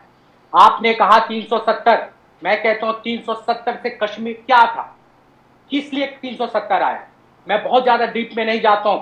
कश्मीरी पंडितों की बात करें तो कश्मीरी पंडित आज कश्मीर फिर छोड़ के क्यों जम्मू की तरफ रुख करने चले गए? आखिर क्यों जम्मू की तरफ वापिस चलने चले गए? वो कैंपों में क्यों वापिस आ रहे हैं? क्यों नहीं जम्मू के लोग आज श्रीनगर की तरफ वापिस जा रहे हैं? क्यों नहीं कश्मीर की तरफ वापिस जा रहे हैं? जो महाराष्ट्र में, दिल्ली में, जो दूसरे पार्ट्स में कश्मीरी पंडित फंसे, तो क्यों नहीं वापिस गए? एक भी अब तक डेटा नहीं मिलता है, सिर्फ 3-4 परिवार को छोड़ के कि कश्मीर लौट के गए। उन्होंने कहा था 370 से यहाँ जमीन की कोई सेल और परचेज नहीं हो रहा है। तो आप बताइए कितनी जमीन बिकी, कितनी इंडस्ट्री लगी, कितने लोगों ने वहां पे इन्वेस्टमेंट किया, कितनी एफडीआई, आप बताइए उस पर 370 हटने से कश्मीरियों की क्या चेंज आ गया? आपने आप बताइए 370 हटने के बाद तो ये देख रहा हूं कि कारगिल के पास देखिए आप वहां पे लोग स्ट्राइक कर रहे हैं। क्यों कर रहे हैं? लोग हड़ताल पे बैठे हैं। क्यों 370 के विरोध में बैठे हैं? आप बताइए। वो तो हिंदू लोग बैठे हैं ना, कोई मुस्लिम की तो माइनॉरिटी के लोग नहीं बैठे हैं। लद्दाख के अंदर आज देखिए स्ट्राइक चालू है। क्यों चालू है? लोग आपसे खफा क्यों है? लद्दाख के लोग आपको हरा क्यों रहे? लद्दाख के म्युनिसिपल कॉर्पोरेशन के लोकल बॉडी इलेक्शन में कांग्रेस को क्यों जीता? यानी कि 370 वहां की आवाम ने रिजेक्ट कर दिया। वहां की आवाम आपको इलेक्शन में खड़ा नहीं होने दे रही है। तो 370 से कि वहां के कोई मुस्तकबिल नहीं बदलती है। मैं कहता हूं 370 एक टेम्पोररी धारा था, मगर वो विधानसभा में कॉन्स्टिट्यूएंट असेंबली में जी ड्यू टू रमजान भाई, तो you know ना रमजान इज रनिंग नाउ, तो लेट्स गो माय वर्क। बिल्कुल sir, thank you so much. तो आप तो पार्लियामेंट्री जब उस समय पास हो रही थी तो सभी थे, डॉक्टर हेडगेवार भी थे, श्यामा प्रसाद मुखर्जी, किसी ने इस पे ऑब्जेक्शन नहीं किया। उस समय सरदार पटेल भी थे। तो 370 का बहाना बना के आप कांग्रेस को नहीं घेर सकते। उसमें कांग्रेस की उस वक्त की मजबूरियां थी कि उस एक्ट को जोड़ा गया। बहुत सारे वहां के लोग जुड़ना नहीं चाह रहे थे। हरी सिंह की मालूम ही है, उनके सर की दर्द हमारी पेट की दर्द बन गई, उनके पेट की दर्द हमारे सर की दर्द बन। हरी सिंह के वजह से ये सारे खेल चलती रही। शेख अब्दुल्ला को लाया गया, कैसे क्या, ये बहुत बड़ी कहानी। तो आप 370 से पता नहीं क्या दिखाना चाहते? क्या वहां की मुस्तकबिल चेंज हो रही है? नहीं हो। आपने ट्रिपल सीएए की बात की। सीएए से क्या हासिल करना चाहते हो? क्या धर्म और जात के नाम से आप नागरिकता देंगे? मैं उस दिन भी कहा था, क्या आर्टिकल 14 के ऊपर आप हमला नहीं करते हैं? जब आर्टिकल 14 पे हमला होगा तो संविधान पे हमला होगा या नहीं होगा? जब संविधान पे हमला होगा तो इस देश के लोकतंत्र पे हमला होगा कि नहीं? आप जात धर्म गोरा काला नहीं देखना है। आपको लगता है ये एलिजिबल है, आप उसको नेशनलिटी दे दो। उसमें कौन क्यों देखना है? जो भी एलिजिबल हो, चाहे वो हिंदू हो, मुस्लिम हो, सिख हो, किसी भी जात का हो, वो एलिजिबल हो, अप्लाई करता हो, अगर लगता हो उसे दे दो। उसके लिए कांग्रेस थोड़ी मना कर। एक दो कौम के बीच में नफरत फैलाने के लिए सीएए का मुद्दा ठीक इलेक्शन के टाइम में लाते हो। इस तरह से देश में किस तरह से काम होगा? लेकिन कॉन्स्टिट्यूशन पे हमला हो रहा है। नासिर साहब, एक सवाल आपसे पूछना चाह रहा था मैं, बहुत इंपॉर्टेंट सवाल है, पता नहीं इसका आप जवाब देना चाहेंगे कि नहीं देना चाहेंगे। भाई ये मैं मान करके चलता हूं कि जितनी भी राजनीतिक पार्टियां हैं उन सबके पास वो स्वतंत्र हैं, आजाद हैं, जिसको टिकट देनी है, जिसको नहीं देनी है। सर 400 पार की बात हो रही है, 370 पार की बात हो रही है, और उसमें एक भी मुस्लिम कैंडिडेट नहीं है। जरा अजीब नहीं लगता? एक मुस्लिम है, एक मुस्लिम है। Okay, I am so sorry. Kerala से एक केरल से चलिए कोई बात नहीं। तो मतलब isn't that strange? जो 14% ऑफ द पॉपुलेशन है, एटलीस्ट मिनिमम 14% मिनिमम मैं बात कर रहा हूं, क्योंकि जो 2011 का जो सेंसस हुआ उसका थोड़ा बहुत डेटा जो लीक हुआ उससे तो ये लग रहा है कि मुसलमान एटलीस्ट 22 करोड़ होंगे, अभी लग ऐसा रहा है। बट फिर भी sir, don't you think it's very strange that Muslims don't find a place in the ruling party's candidates? I find it very strange. Don't you think so? नहीं कह रहा हूँ, एक उन्होंने त्रिवेंद्रम से अब्दुल सलाम या कुछ ऐसा नाम, उनको एक टिकट दिया है केरल से। मगर मैं कह रहा हूँ, बात मैं फिर कहता हूँ, आपको लगता है कि क्यों नहीं देना? आप कितने, अभी इन्होंने महिलाओं की बात करी थी 35% की, सॉरी 27% की, कितने परसेंट को महिलाओं को इन्होंने टिकट दिया है? मुझे इनकी लिस्ट देख लीजिए, 27% डेटा नहीं बन रहा है। तो सिर्फ ये कहते हैं जाति, मुसलमानों को देना ना देना ये इनकी मर्जी है, मैं उस पर ऑब्जेक्शन नहीं, पर ये हिंदुस्तान की एक अहम है, देश की दूसरी सबसे बड़ी आबादी है, आप उसको इग्नोर कर रहे हैं, उसको आप संसद के अंदर लाना नहीं चाहते। आज इतिहास है बजाज भाई, जब भी हिंदुस्तान में कभी इतिहास लिखा जाएगा 2024 का, तो आप देखिएगा एक भी माइनॉरिटी हिंदुस्तान के अंदर मिनिस्टर नहीं है, संसद के अंदर पार्लियामेंट्री नहीं है। क्यों नहीं है?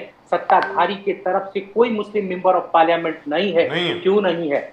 आज के तारीख में एक भी मुस्लिम पार्लियामेंट नहीं है, एक भी कैबिनेट मिनिस्टर नहीं है, माइनॉरिटी मिनिस्ट्री चलाने के लिए मुस्लिम नहीं है। ये देश के लोकतंत्र पे तमाचा है। मैं एक मुस्लिम हूँ इसलिए मुस्लिम की बात कर रहा हूँ, ऐसा नहीं है, पर सच्चाई है। संविधान ने सबको ताकत दी है, सबको हिस्सेदारी दी है, बराबरी का हक और हकूक दिया है, आज उसे आप छाट रहे हो, उसे आप इग्नोर कर रहे हो। मैं लगता है उसके ही दरमियान मैं देखता हूँ दूसरी पार्टियां भी चल रही है, वो भी थोड़ी किनारा किनारा बना रही है। मुझे देख के बड़े तकलीफ होती है। मैं तो माइनॉरिटी में भी माइनॉरिटी हूँ, मगर जो इस कम्युनिटी में है उन्हें भी दुख हो रहा होगा कि ये क्या हो रहा है, ये किस तरह का हिंदुस्तान है। क्या ये एपीजे अब्दुल कलाम का हिंदुस्तान है, या मौलाना आजाद का हिंदुस्तान है, या किसका हिंदुस्तान है जिसको आप अलग कर रहे हो? ये सबका हिंदुस्तान है। महात्मा गांधी ने कहा था, उस वक्त ने कहा था, जब इन्होंने अभी प्रदीप भाई ने कहा कि ये सीए, पंडित नेहरू ने कहा था, उस समय हालात क्या था, यहाँ से ट्रेन जा रही थी तो वहां से ट्रेन, दोनों ट्रेन में डेड बॉडी आ रही थी, जा रही थी, तब उन्होंने कहा था कि जो जहां है वहां रुक जाओ। उस समय की हालात ऐसी बन गए, तो उस वक्त की हालात को देखते हुए कुछ बयान दिया गया, उसकी बात आज आप कर रहे हो, तो ये सही नहीं है। तो उस वक्त की हालात के लिए 370 भी आया तो वो भी बेहतर था। तो आप दो चीज को अलग अलग करके दिखाना चाह रहे हो, इसलिए मैं हुसैन साहब, महिला सशक्तिकरण में मोदी जी ने कहा कि जितना मोदी सरकार के 10 साल में महिला का सशक्तिकरण हुआ हर वर्ग में, वो कभी नहीं हुआ था। महिला हर सेगमेंट में है, बॉर्डर में है, कॉम्बैट एयरक्राफ्ट में है, महिलाओं को ड्रोन ट्रेनिंग दे रहे हैं कि एग्रीकल्चरल एक्टिविटीज में वो कैसे ड्रोन ट्रेनिंग दे रहे हैं महिलाओं को, यानी हर जगह महिला। और नारी शक्ति वंदन अधिनियम के बाद उन्होंने क्लियर कट मैसेज भेजा कि हम महिलाओं को कितना हमारा इस एक सेगमेंट में हमारे प्रायोरिटीज में रखे हैं। और आगे बोले हर यही सेगमेंट नहीं है, उन्होंने कहा कि गांव जो गरीब महिला है उनको भी सशक्तिकरण, जिस प्रकार से लखपति दीदी वाले स्कोर तो बोले कि 3 से अभी 1 करोड़ लखपति दीदी बनेगा, अगले कुछ सालों में 2 से 3 करोड़ लखपति दीदी बनेंगे। और जो स्कीम उन्होंने लॉन्च किया वाराणसी में, जो गरीब से गरीब महिलाओं के लिए, गिर गाय वो दे देंगे महिलाओं को, और गिर गाय करीबन 17 से 18 लीटर दूध देती है। महिला का सेपरेट अकाउंट होगा, उसमें खुद पैसे जाएगा, गोबर बेचेगा, तो छोटे से गरीब महिला से लेके आप कॉम्बैट, बॉर्डर, हर जगह महिला सशक्तिकरण, पार्लियामेंट में नारी शक्ति वंदन अधिनियम के माध्यम। तो क्या महिला को टोटल इग्नोर किया था कांग्रेस ने, जिस प्रकार से मोदी जी, अमित शाह इस चीज को बार बार हर मंच से कह रहे हैं? चलिए प्रदीप भाई, एक गहराई में बात करते हैं। महिलाओं के लिए कांग्रेस ने जितने कॉलेज खोले, एक एक करके सवाल सुनिएगा। भारतीय जनता पार्टी ने कितने कॉलेज किए हैं वुमेन के लिए, बताइए। है सवाल आपके पास? बताइए 2-4 कॉलेज का नाम जो नए अभी खोले हैं 2014 के बाद। जब तक महिलाओं में एजुकेशन नहीं लाओगे, तुम कैसे उन्हें आगे बढ़ाओगे? महिलाओं के लिए कांग्रेस ने अलग से कॉलेज खोले, स्कूल्स खोले, उनको डेवलपमेंट से जोड़ा, उनको रोजगार से जोड़ा। किस समय महिलाएं बराबरी का हक नहीं था? 1930 में आप जाइए, जब हमारा लाहौर अधिवेशन हो रहा था, तब भी हमने महिलाओं को हक और हकूक देने का काम किया। 1930 में हम महिलाओं के लिए सोचते हैं, जिसका रिफॉर्म अब तक आता रहता है। तो हम महिलाओं से अलग नहीं हो सकते। महिलाओं आदि आबादी है, और आज भी हमारा घोषणा पत्र आप देखेंगे तो हम उनके बराबरी का देते हैं। हम बोलते हैं नारी को न्याय मिलना चाहिए, नारी को 1-1 लाख रुपया साल का मिलना चाहिए, उनको रोजगार मिलना चाहिए, उनको पेंशन मिलना चाहिए, उनको एजुकेशन फ्री मिलना चाहिए। आप इनके मुंह से कभी एजुकेशन की बात नहीं सुनेंगे, कहेंगे पर कॉलेज नहीं खोलेंगे, स्कूल नहीं खोलेंगे, यूनिवर्सिटी नहीं खोलेंगे, तो कैसे जोड़ोगे? आप चंद महिलाओं को पैसे दे के आप मुस्तकबिल नहीं बना सकते जब तक उनको आप एजुकेशन नहीं दोगे, उनके लिए कॉलेजेस नहीं खुलेगी, उनको साधन नहीं दिया जाएगा, उनको मुख्य धारा से नहीं जोड़ा जाएगा, आप कुछ नहीं कर सकते। इस तरह जिस तरह किसानों को तब तक आप रिफॉर्म नहीं कर सकते जब तक उनको एजुकेट नहीं किया जाए, उनको खेती बाड़ी नहीं समझाया जाए, किसानों को फिर से खेत की तरफ वापस नहीं भेजा जाए, शहरों से किसानों की कनेक्टिविटी वेल नहीं किया जाए, उनके अनाज पे एमएसपी नहीं मिलेगी, उनको बिजली नहीं मिलेगी, उनको पानी नहीं मिलेगा, उनको सही दाम नहीं मिलेगा, आप कितना भी उन्हें सब्सिडी दे दो, किसान की रिफॉर्म नहीं हो सकता है। इसी तरह मैं दो चीज अगर हिंदुस्तान में रिफॉर्म हो गया, किसानों और महिलाओं का, तो इस देश को 15 ट्रिलियन 19 ट्रिलियन का इकोनॉमी बनने में कोई बरसों नहीं लगेगा। आप देखिएगा 2 साल में बन सकता है। नाज़िर हुसैन साहब, जो आप बात कह रहे हैं चाहेगी नहीं, वो हर एक अर्थशास्त्री वही बात कह रहा है। मैं उम्मीद करता हूं जो भी अब सरकार आएगी आगे जाकर के इन सब चीजों पर अमल करेगी। लेकिन this is a very serious question sir, एक minute, this is a very very serious question, one second sir. Is Rahul Gandhi likely to be arrested? क्या अगला नंबर राहुल गांधी जी का है गिरफ्तारी का? पूछ रहा हूं आपसे। देखिए, राहुल गांधी के पीछे तो ये कब से पड़े हैं, मगर वे गांधी है, वक्त के गांधी को कोई हिला नहीं पाता है। हम जेल के सलाखों में जाने से नहीं डरते। अगर राहुल गांधी ने ऐसा कुछ किया नहीं तो जेल में डालेंगे नहीं। अगर राहुल गांधी ने ऐसा हिंदुस्तान के कॉन्स्टिट्यूशन के खिलाफ काम नहीं किया है, कोई भी सम्मन आया तो सामने से मुकाबला किया है, उसको केजरीवाल की तरह नहीं था कि नौ सम्मन को इग्नोर किया। उनका एक आता है तो दरवाजे पहुंच जाते हैं। ईडी खुद बोलती है कि अभी मुझे आपसे सुनना नहीं है, तो सामने से मुकाबला करते हैं, पीठ दिखा के भागते नहीं है। ये वक्त के गांधी हैं, ये वक्त के चलने वाले लोग हैं। ये जेल के सलाखों से नहीं डरते हैं कि जेल के सलाखों में आप डाल दोगे हम डर जाएंगे। तो ये वक्त के गांधी, इन्हें कोई हिला नहीं सकता है। अगर जेल में डालोगे तुम 400 क्या, तुम 4 पे सिमट जाओगे। ये वो गांधी, इनके मुकाबला आपसे नहीं कर पाओगे। ये वक्त के गांधी हैं सर। क्या बात है सर। प्रदीप जी, और जिस प्रकार से राहुल गांधी जी ने 4-5 चीज जो कहा कि गारंटीड एम्प्लॉयमेंट, सामाजिक सुरक्षा, फिर पहली नौकरी पक्की, महालक्ष्मी स्कीम, क्या ये फीजिबल एक गेम चेंजर होगा? जो एमएसपी, किसान का कानून, किसान न्याय, बोले कि एमएसपी देंगे, उसको लीगल एक एंटिटी लीगलाइज कर देंगे। तो जहां जहां मोदी जी के जहां खामियां यानी डेफिशिएंसीज हैं, वहां राहुल गांधी जी ने भरकर वो गारंटी लेकर कह रहे कि ये राहुल गांधी जी गारंटी है, कांग्रेस का गारंटी है। क्या ये गेम चेंजर होगा? नहीं, हमने 5 चीजें बात की है, गिनती करो। जातियों को धर्म की गिनती कर लो, कौन किस क्या है, उसको बराबरी का हक दे दो। किसानों के न्याय के लिए बात की, मजदूरों के लिए बात की, नारी के लिए बात की, युवाओं के लिए बात की। ये 5 चीजों पे हमने, तो यही 5 तो इस देश के अटूट हैं, यही 5 तो ये आवाम है, यही ये 5 तो इस देश को चलाना है। इन बातों को अगर हम गारंटी दे रहे हैं तो इसमें क्या गलत है?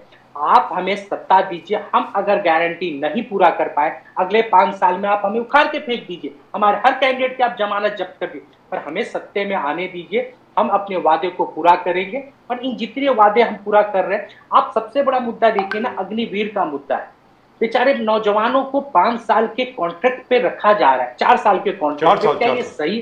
4 साल के कॉन्ट्रैक्ट पे क्या सही है? आप उस देश में उस बच्चों को 4 साल के कॉन्ट्रैक्ट पे रख रहे हैं जहां चारों तरफ हमारे दुश्मन भरे हैं। एक तरफ चाइना है, एक तरफ पाकिस्तान है, एक तरफ बांग्लादेश बैठा है, एक तरफ, चारों तरफ टेररिस्टों का ऑर्गेनाइजेशन बैठा है। वहां 4 साल के ये बच्चे क्या कर सकते? 4 साल में बच्चे तो देश के ट्रेनिंग लेंगे। वो 4 साल के बच्चों का मुस्तकबिल क्या है? आप अग्निवीर का मुद्दा, इसीलिए बोलते हैं हम रोजगार, उन न्याय और उस युवाओं की बात कर रहे हैं जो इन युवाओं को जोड़ सके। और अग्निवीर छोटा मुद्दा नहीं है, ये देश के मुस्तकबिल की बात है, ये देश के नेशनल सिक्योरिटी की बात है। ये 4 साल के बच्चे किधर जाएंगे?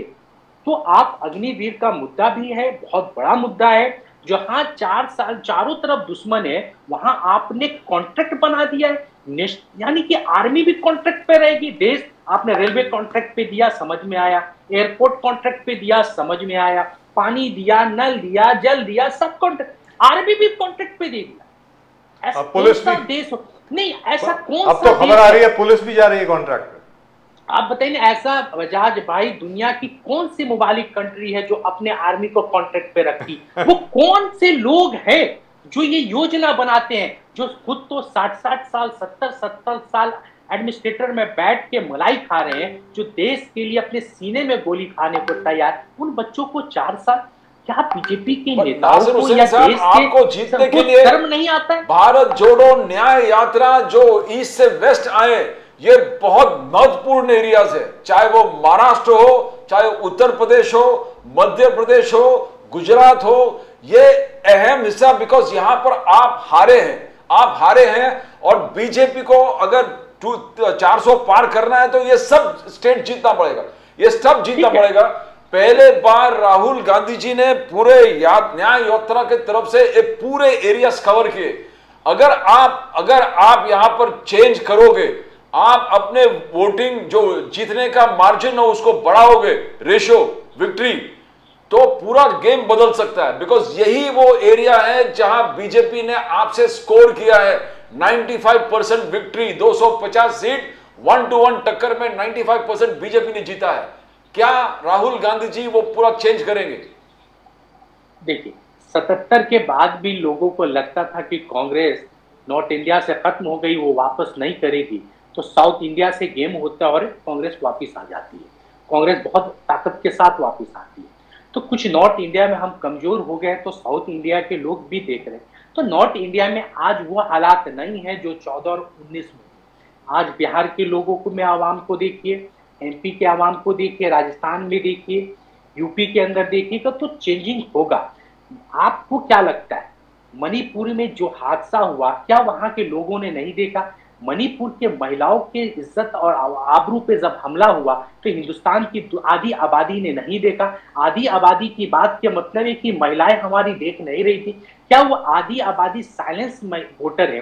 वो वोट जब करने निकलेंगी तो मणिपुर के महिलाओं की फोटो अपने मोबाइल में होगा, उनकी तसव्वुर में होगा, उनके ख्यालात में होगा किस तरह की जुल्म झेला है। क्या मणिपुर हो, सिक्किम हो, नागालैंड हो, आप इन चारों ओर देखेंगे तो उनकी जुल्मों सितम की जो बाढ़ है, उस बाढ़ से एक सुनामी पैदा होगी। उस सुनामी से वो देखिएगा भारतीय जनता पार्टी गायब हो जाएगी, क्योंकि वक्त लगता है। वक्त ऐसा चल रहा है कि जिनको शाइनिंग इंडिया दिखता था, इनको वो अटल बिहारी वाजपेयी जी को समझ में नहीं आ रहा था। तो उस समय की 2004 में यही मरी हुई कांग्रेस जिंदा होती है और यही शाइनिंग इंडिया को मार देती है। तो वक्त लगेगा। मणिपुर सामने है, तमाम तरह के दंगे फसाद सामने है। तो आपने देखा नहीं क्या यूपी के महिलाओं के साथ कितने तरह के जुल्म, कितने तरह के बलात्कार हुए? आए दिन अखबार उठा लीजिए, बलात्कार एक आम इंसान कर रहा हो, एक सत्ताधारी के लोग कर रहे हो, तो दोनों में फर्क है। सत्ताधारी को खास दिया गया था कि आप इंसाफ दिलाएंगे, आप ही बलात्कारी निकल गए, आप ही महिलाओं के साथ जुल्म करने लग गए। इवन मेंबर ऑफ पार्लियामेंट खिलाड़ियों के साथ देखा नहीं, मेंबर ऑफ पार्लियामेंट पे एलिगेशन लगा, जेल के सलाखों तक नहीं गए, पुलिस स्टेशन तक नहीं आते हैं। आज शायद उनको टिकट भी मिल जाए, चाहे उनके मिसेज को मिल जाए या उनके बच्चे को मिल जाएगा, पर सभी एक दूसरे से बलात्कारी जुड़ जाएंगे। तो हिंदुस्तान की साइलेंस महिला, जो वो साउथ की हो या नॉर्थ की हो या ईस्ट की हो या वेस्ट की, वो तमाम आधी आबादी देख रही है। वो इंसाफ करेगी और वक्त के वोट में ताकत है, थोड़ी साइलेंस जरूर है, आवाज नहीं है। और जानते हैं ना, भगवान की जब डंडा पड़ती है तो आवाज नहीं होता है, साइलेंस रहता है। तो ये डंडा बड़ी साइलेंस से पड़ेगी। जिन्हें होशो आवाज, तो उन्हें यकीन है, एक मुझे लाइन याद है, उनको यकीन है कि मेरी उड़ान कुछ कम है, उन्हें यकीन है कि मेरी उड़ान, मुझे यकीन है कि ये आसमां कुछ कम है। तो ये आसमां कुछ कम होगा, देखिएगा उनकी हुमा जो है ना वो टूट जाएगी, थोड़ी वक्त लगेगी मगर उन्हें गिरना तय। क्या बात है साहब, thank you so much Nasir साहब, thank you for joining us. I am so happy and I am grateful to you. जो जेल के सलाखों से डराते हैं तो उन्हें सोचना चाहिए, मैं भी मंसूर हूँ, कह दो अगियार से, क्यों डराते हो तुम जिंदा की दीवार से। तो हम जिंदा की दीवार से डरते नहीं है, हम उस पे आदी हैं। हमारे कई लोग, मौलाना आजाद हो, महात्मा गांधी हो, इन जेल के सलाखों से क्रांति पैदा होता है। तो हमें जेल के सलाखों से तुम नहीं डरा सकते। हम वो क्रांति है, हम बार बार कहते हैं हम क्रांतिकारी पार्टी के लोग। मगर मैं बजाज भाई, मैं फिर कहता हूँ, आगे कभी बुलाइए तो केजरीवाल पे मुझे मत बुलाइएगा, इसके लिए मेरा हाथ जोड़ के चलिए, नासिर साहब, thank you so much for joining us. बहुत बहुत शुक्रिया आपका कि आप हमारे साथ आए। आप रोजे पर हैं, उसके बावजूद आप हमारे साथ आए, इसके लिए आपका बहुत बहुत शुक्रिया। Thank you so much. नमस्कार, धन्यवाद। जय हिंद, जय हिंद, जय हिंद, जय Maharashtra. Well, that was it, and I'm sorry the third guest couldn't make it, Mr. Manish Singh of the Samajwadi Party. He had better things to do, I suppose. He's from Lucknow, he had better things to do, he didn't want to come and talk to us. Maybe he doesn't think Maharashtra or Mumbai is very good catchment area for him, but doesn't matter. As far as we are concerned, we're just about done here. आप channel को subscribe जरूर करें. Please do subscribe to the channel, please do send your comments. We will take your comments, of course, tomorrow on the weekend, that is Saturday. And from both Pradeep ji and myself, with the news that Mr. Arvind Kejriwal has been given ED custody, or ED has been given custody of Mr. Kejriwal for the next 6 days. That means he'll be in the ED custody till March 28th. He'll have to be produced again in front of the court. So he's going to celebrate Holi inside the jail. आम Aadmi party ने ये कहा है कि इस बार वो Holi celebrate नहीं करेंगे और वो प्रधानमंत्री के घर का घेराव करेंगे, ऐसा उन्होंने कहा है कि आम आदमी पार्टी के लोग जो हैं इस बार होली नहीं मनाएंगे, ऐसा उन्होंने कहा है। Well, that's just about it. And ये भी कहा जा रहा है कि हो सकता है कि अगला नंबर शायद तेजस्वी यादव साहब का हो सकता है अखिलेश यादव जी का भी नंबर हो, ऐसा कहा जा रहा है। But as Rahul Gandhi is so fond of telling everybody, he was interrogated for 50 hours. 50 घंटे के लिए उनको इंटरोगेट किया गया। आखिर में ईडी वालों ने खुद ने बोला कि भैया अब हमें और कुछ नहीं पूछना, आप जाइए। बट राहुल गांधी सेड, मैं आपसे और बात करना चाहता हूँ, मैं बैठना चाहता हूँ यहाँ पे। That's is what we are told. Now, if you go back to what Prime Minister Modi always says, बोले आप तो क्या छोटे से बात, I was myself a CM and I was interrogated. I was interrogated by the CBI continues for 13 to 14 hours. And if you see 2002 से लेके 2013 तक, Congress never left an opportunity to see that the investigating agencies was unleashed on Prime Minister, then Chief Minister Modi. You had the SITs, and then you had CBI, you had Gujarat Court, you got the Supreme Court. I mean, 13 years was totally a day-to-day continuous unleashing the enforcement agencies and the judiciary. And Mr. Modi did not say unfair even once. Nobody from the BJP protested. Yes. By the way, as a CM, he himself went. SIT का घेराव नहीं किया CBI ने. बिल्कुल. Sorry, BJP ने. And he told in the Parliament ने कहा कि as a sitting CM, I was interrogated continuously for 14 hours by the CBI, and you know. आप कौन सी what are you talking about? लेकिन एक चीज तो है, अरविंद केजरीवाल जी अगर पहले ही समन्स पे चले जाते तो शायद ये नौबत नहीं आती, और या पहले ही समन्स पे उनको अरेस्ट कर लेते, ये भी हो सकता है। I think Mr. Modi is ruthless with corruption is there, और हर मंच में बोले कि देश को लूटने वालों को जेल भी जाना पड़ेगा और मैं पूरे पैसे भी वसूल करूंगा। That's what is now how sincere he is, or whatever he is sincere, at least he talks. That's right. Well, that's just about it for tonight's show. Nation Now से आज सिर्फ इतना ही। प्रदीप जी और मेरी तरफ से आप सब लोगों को नमस्कार। जय हिंद, जय महाराष्ट्र, जय भवानी, जय शिवाजी, वंदे मातरम। वंदे मातरम। जय सिया राम, हर हर महादेव। हर हर महादेव।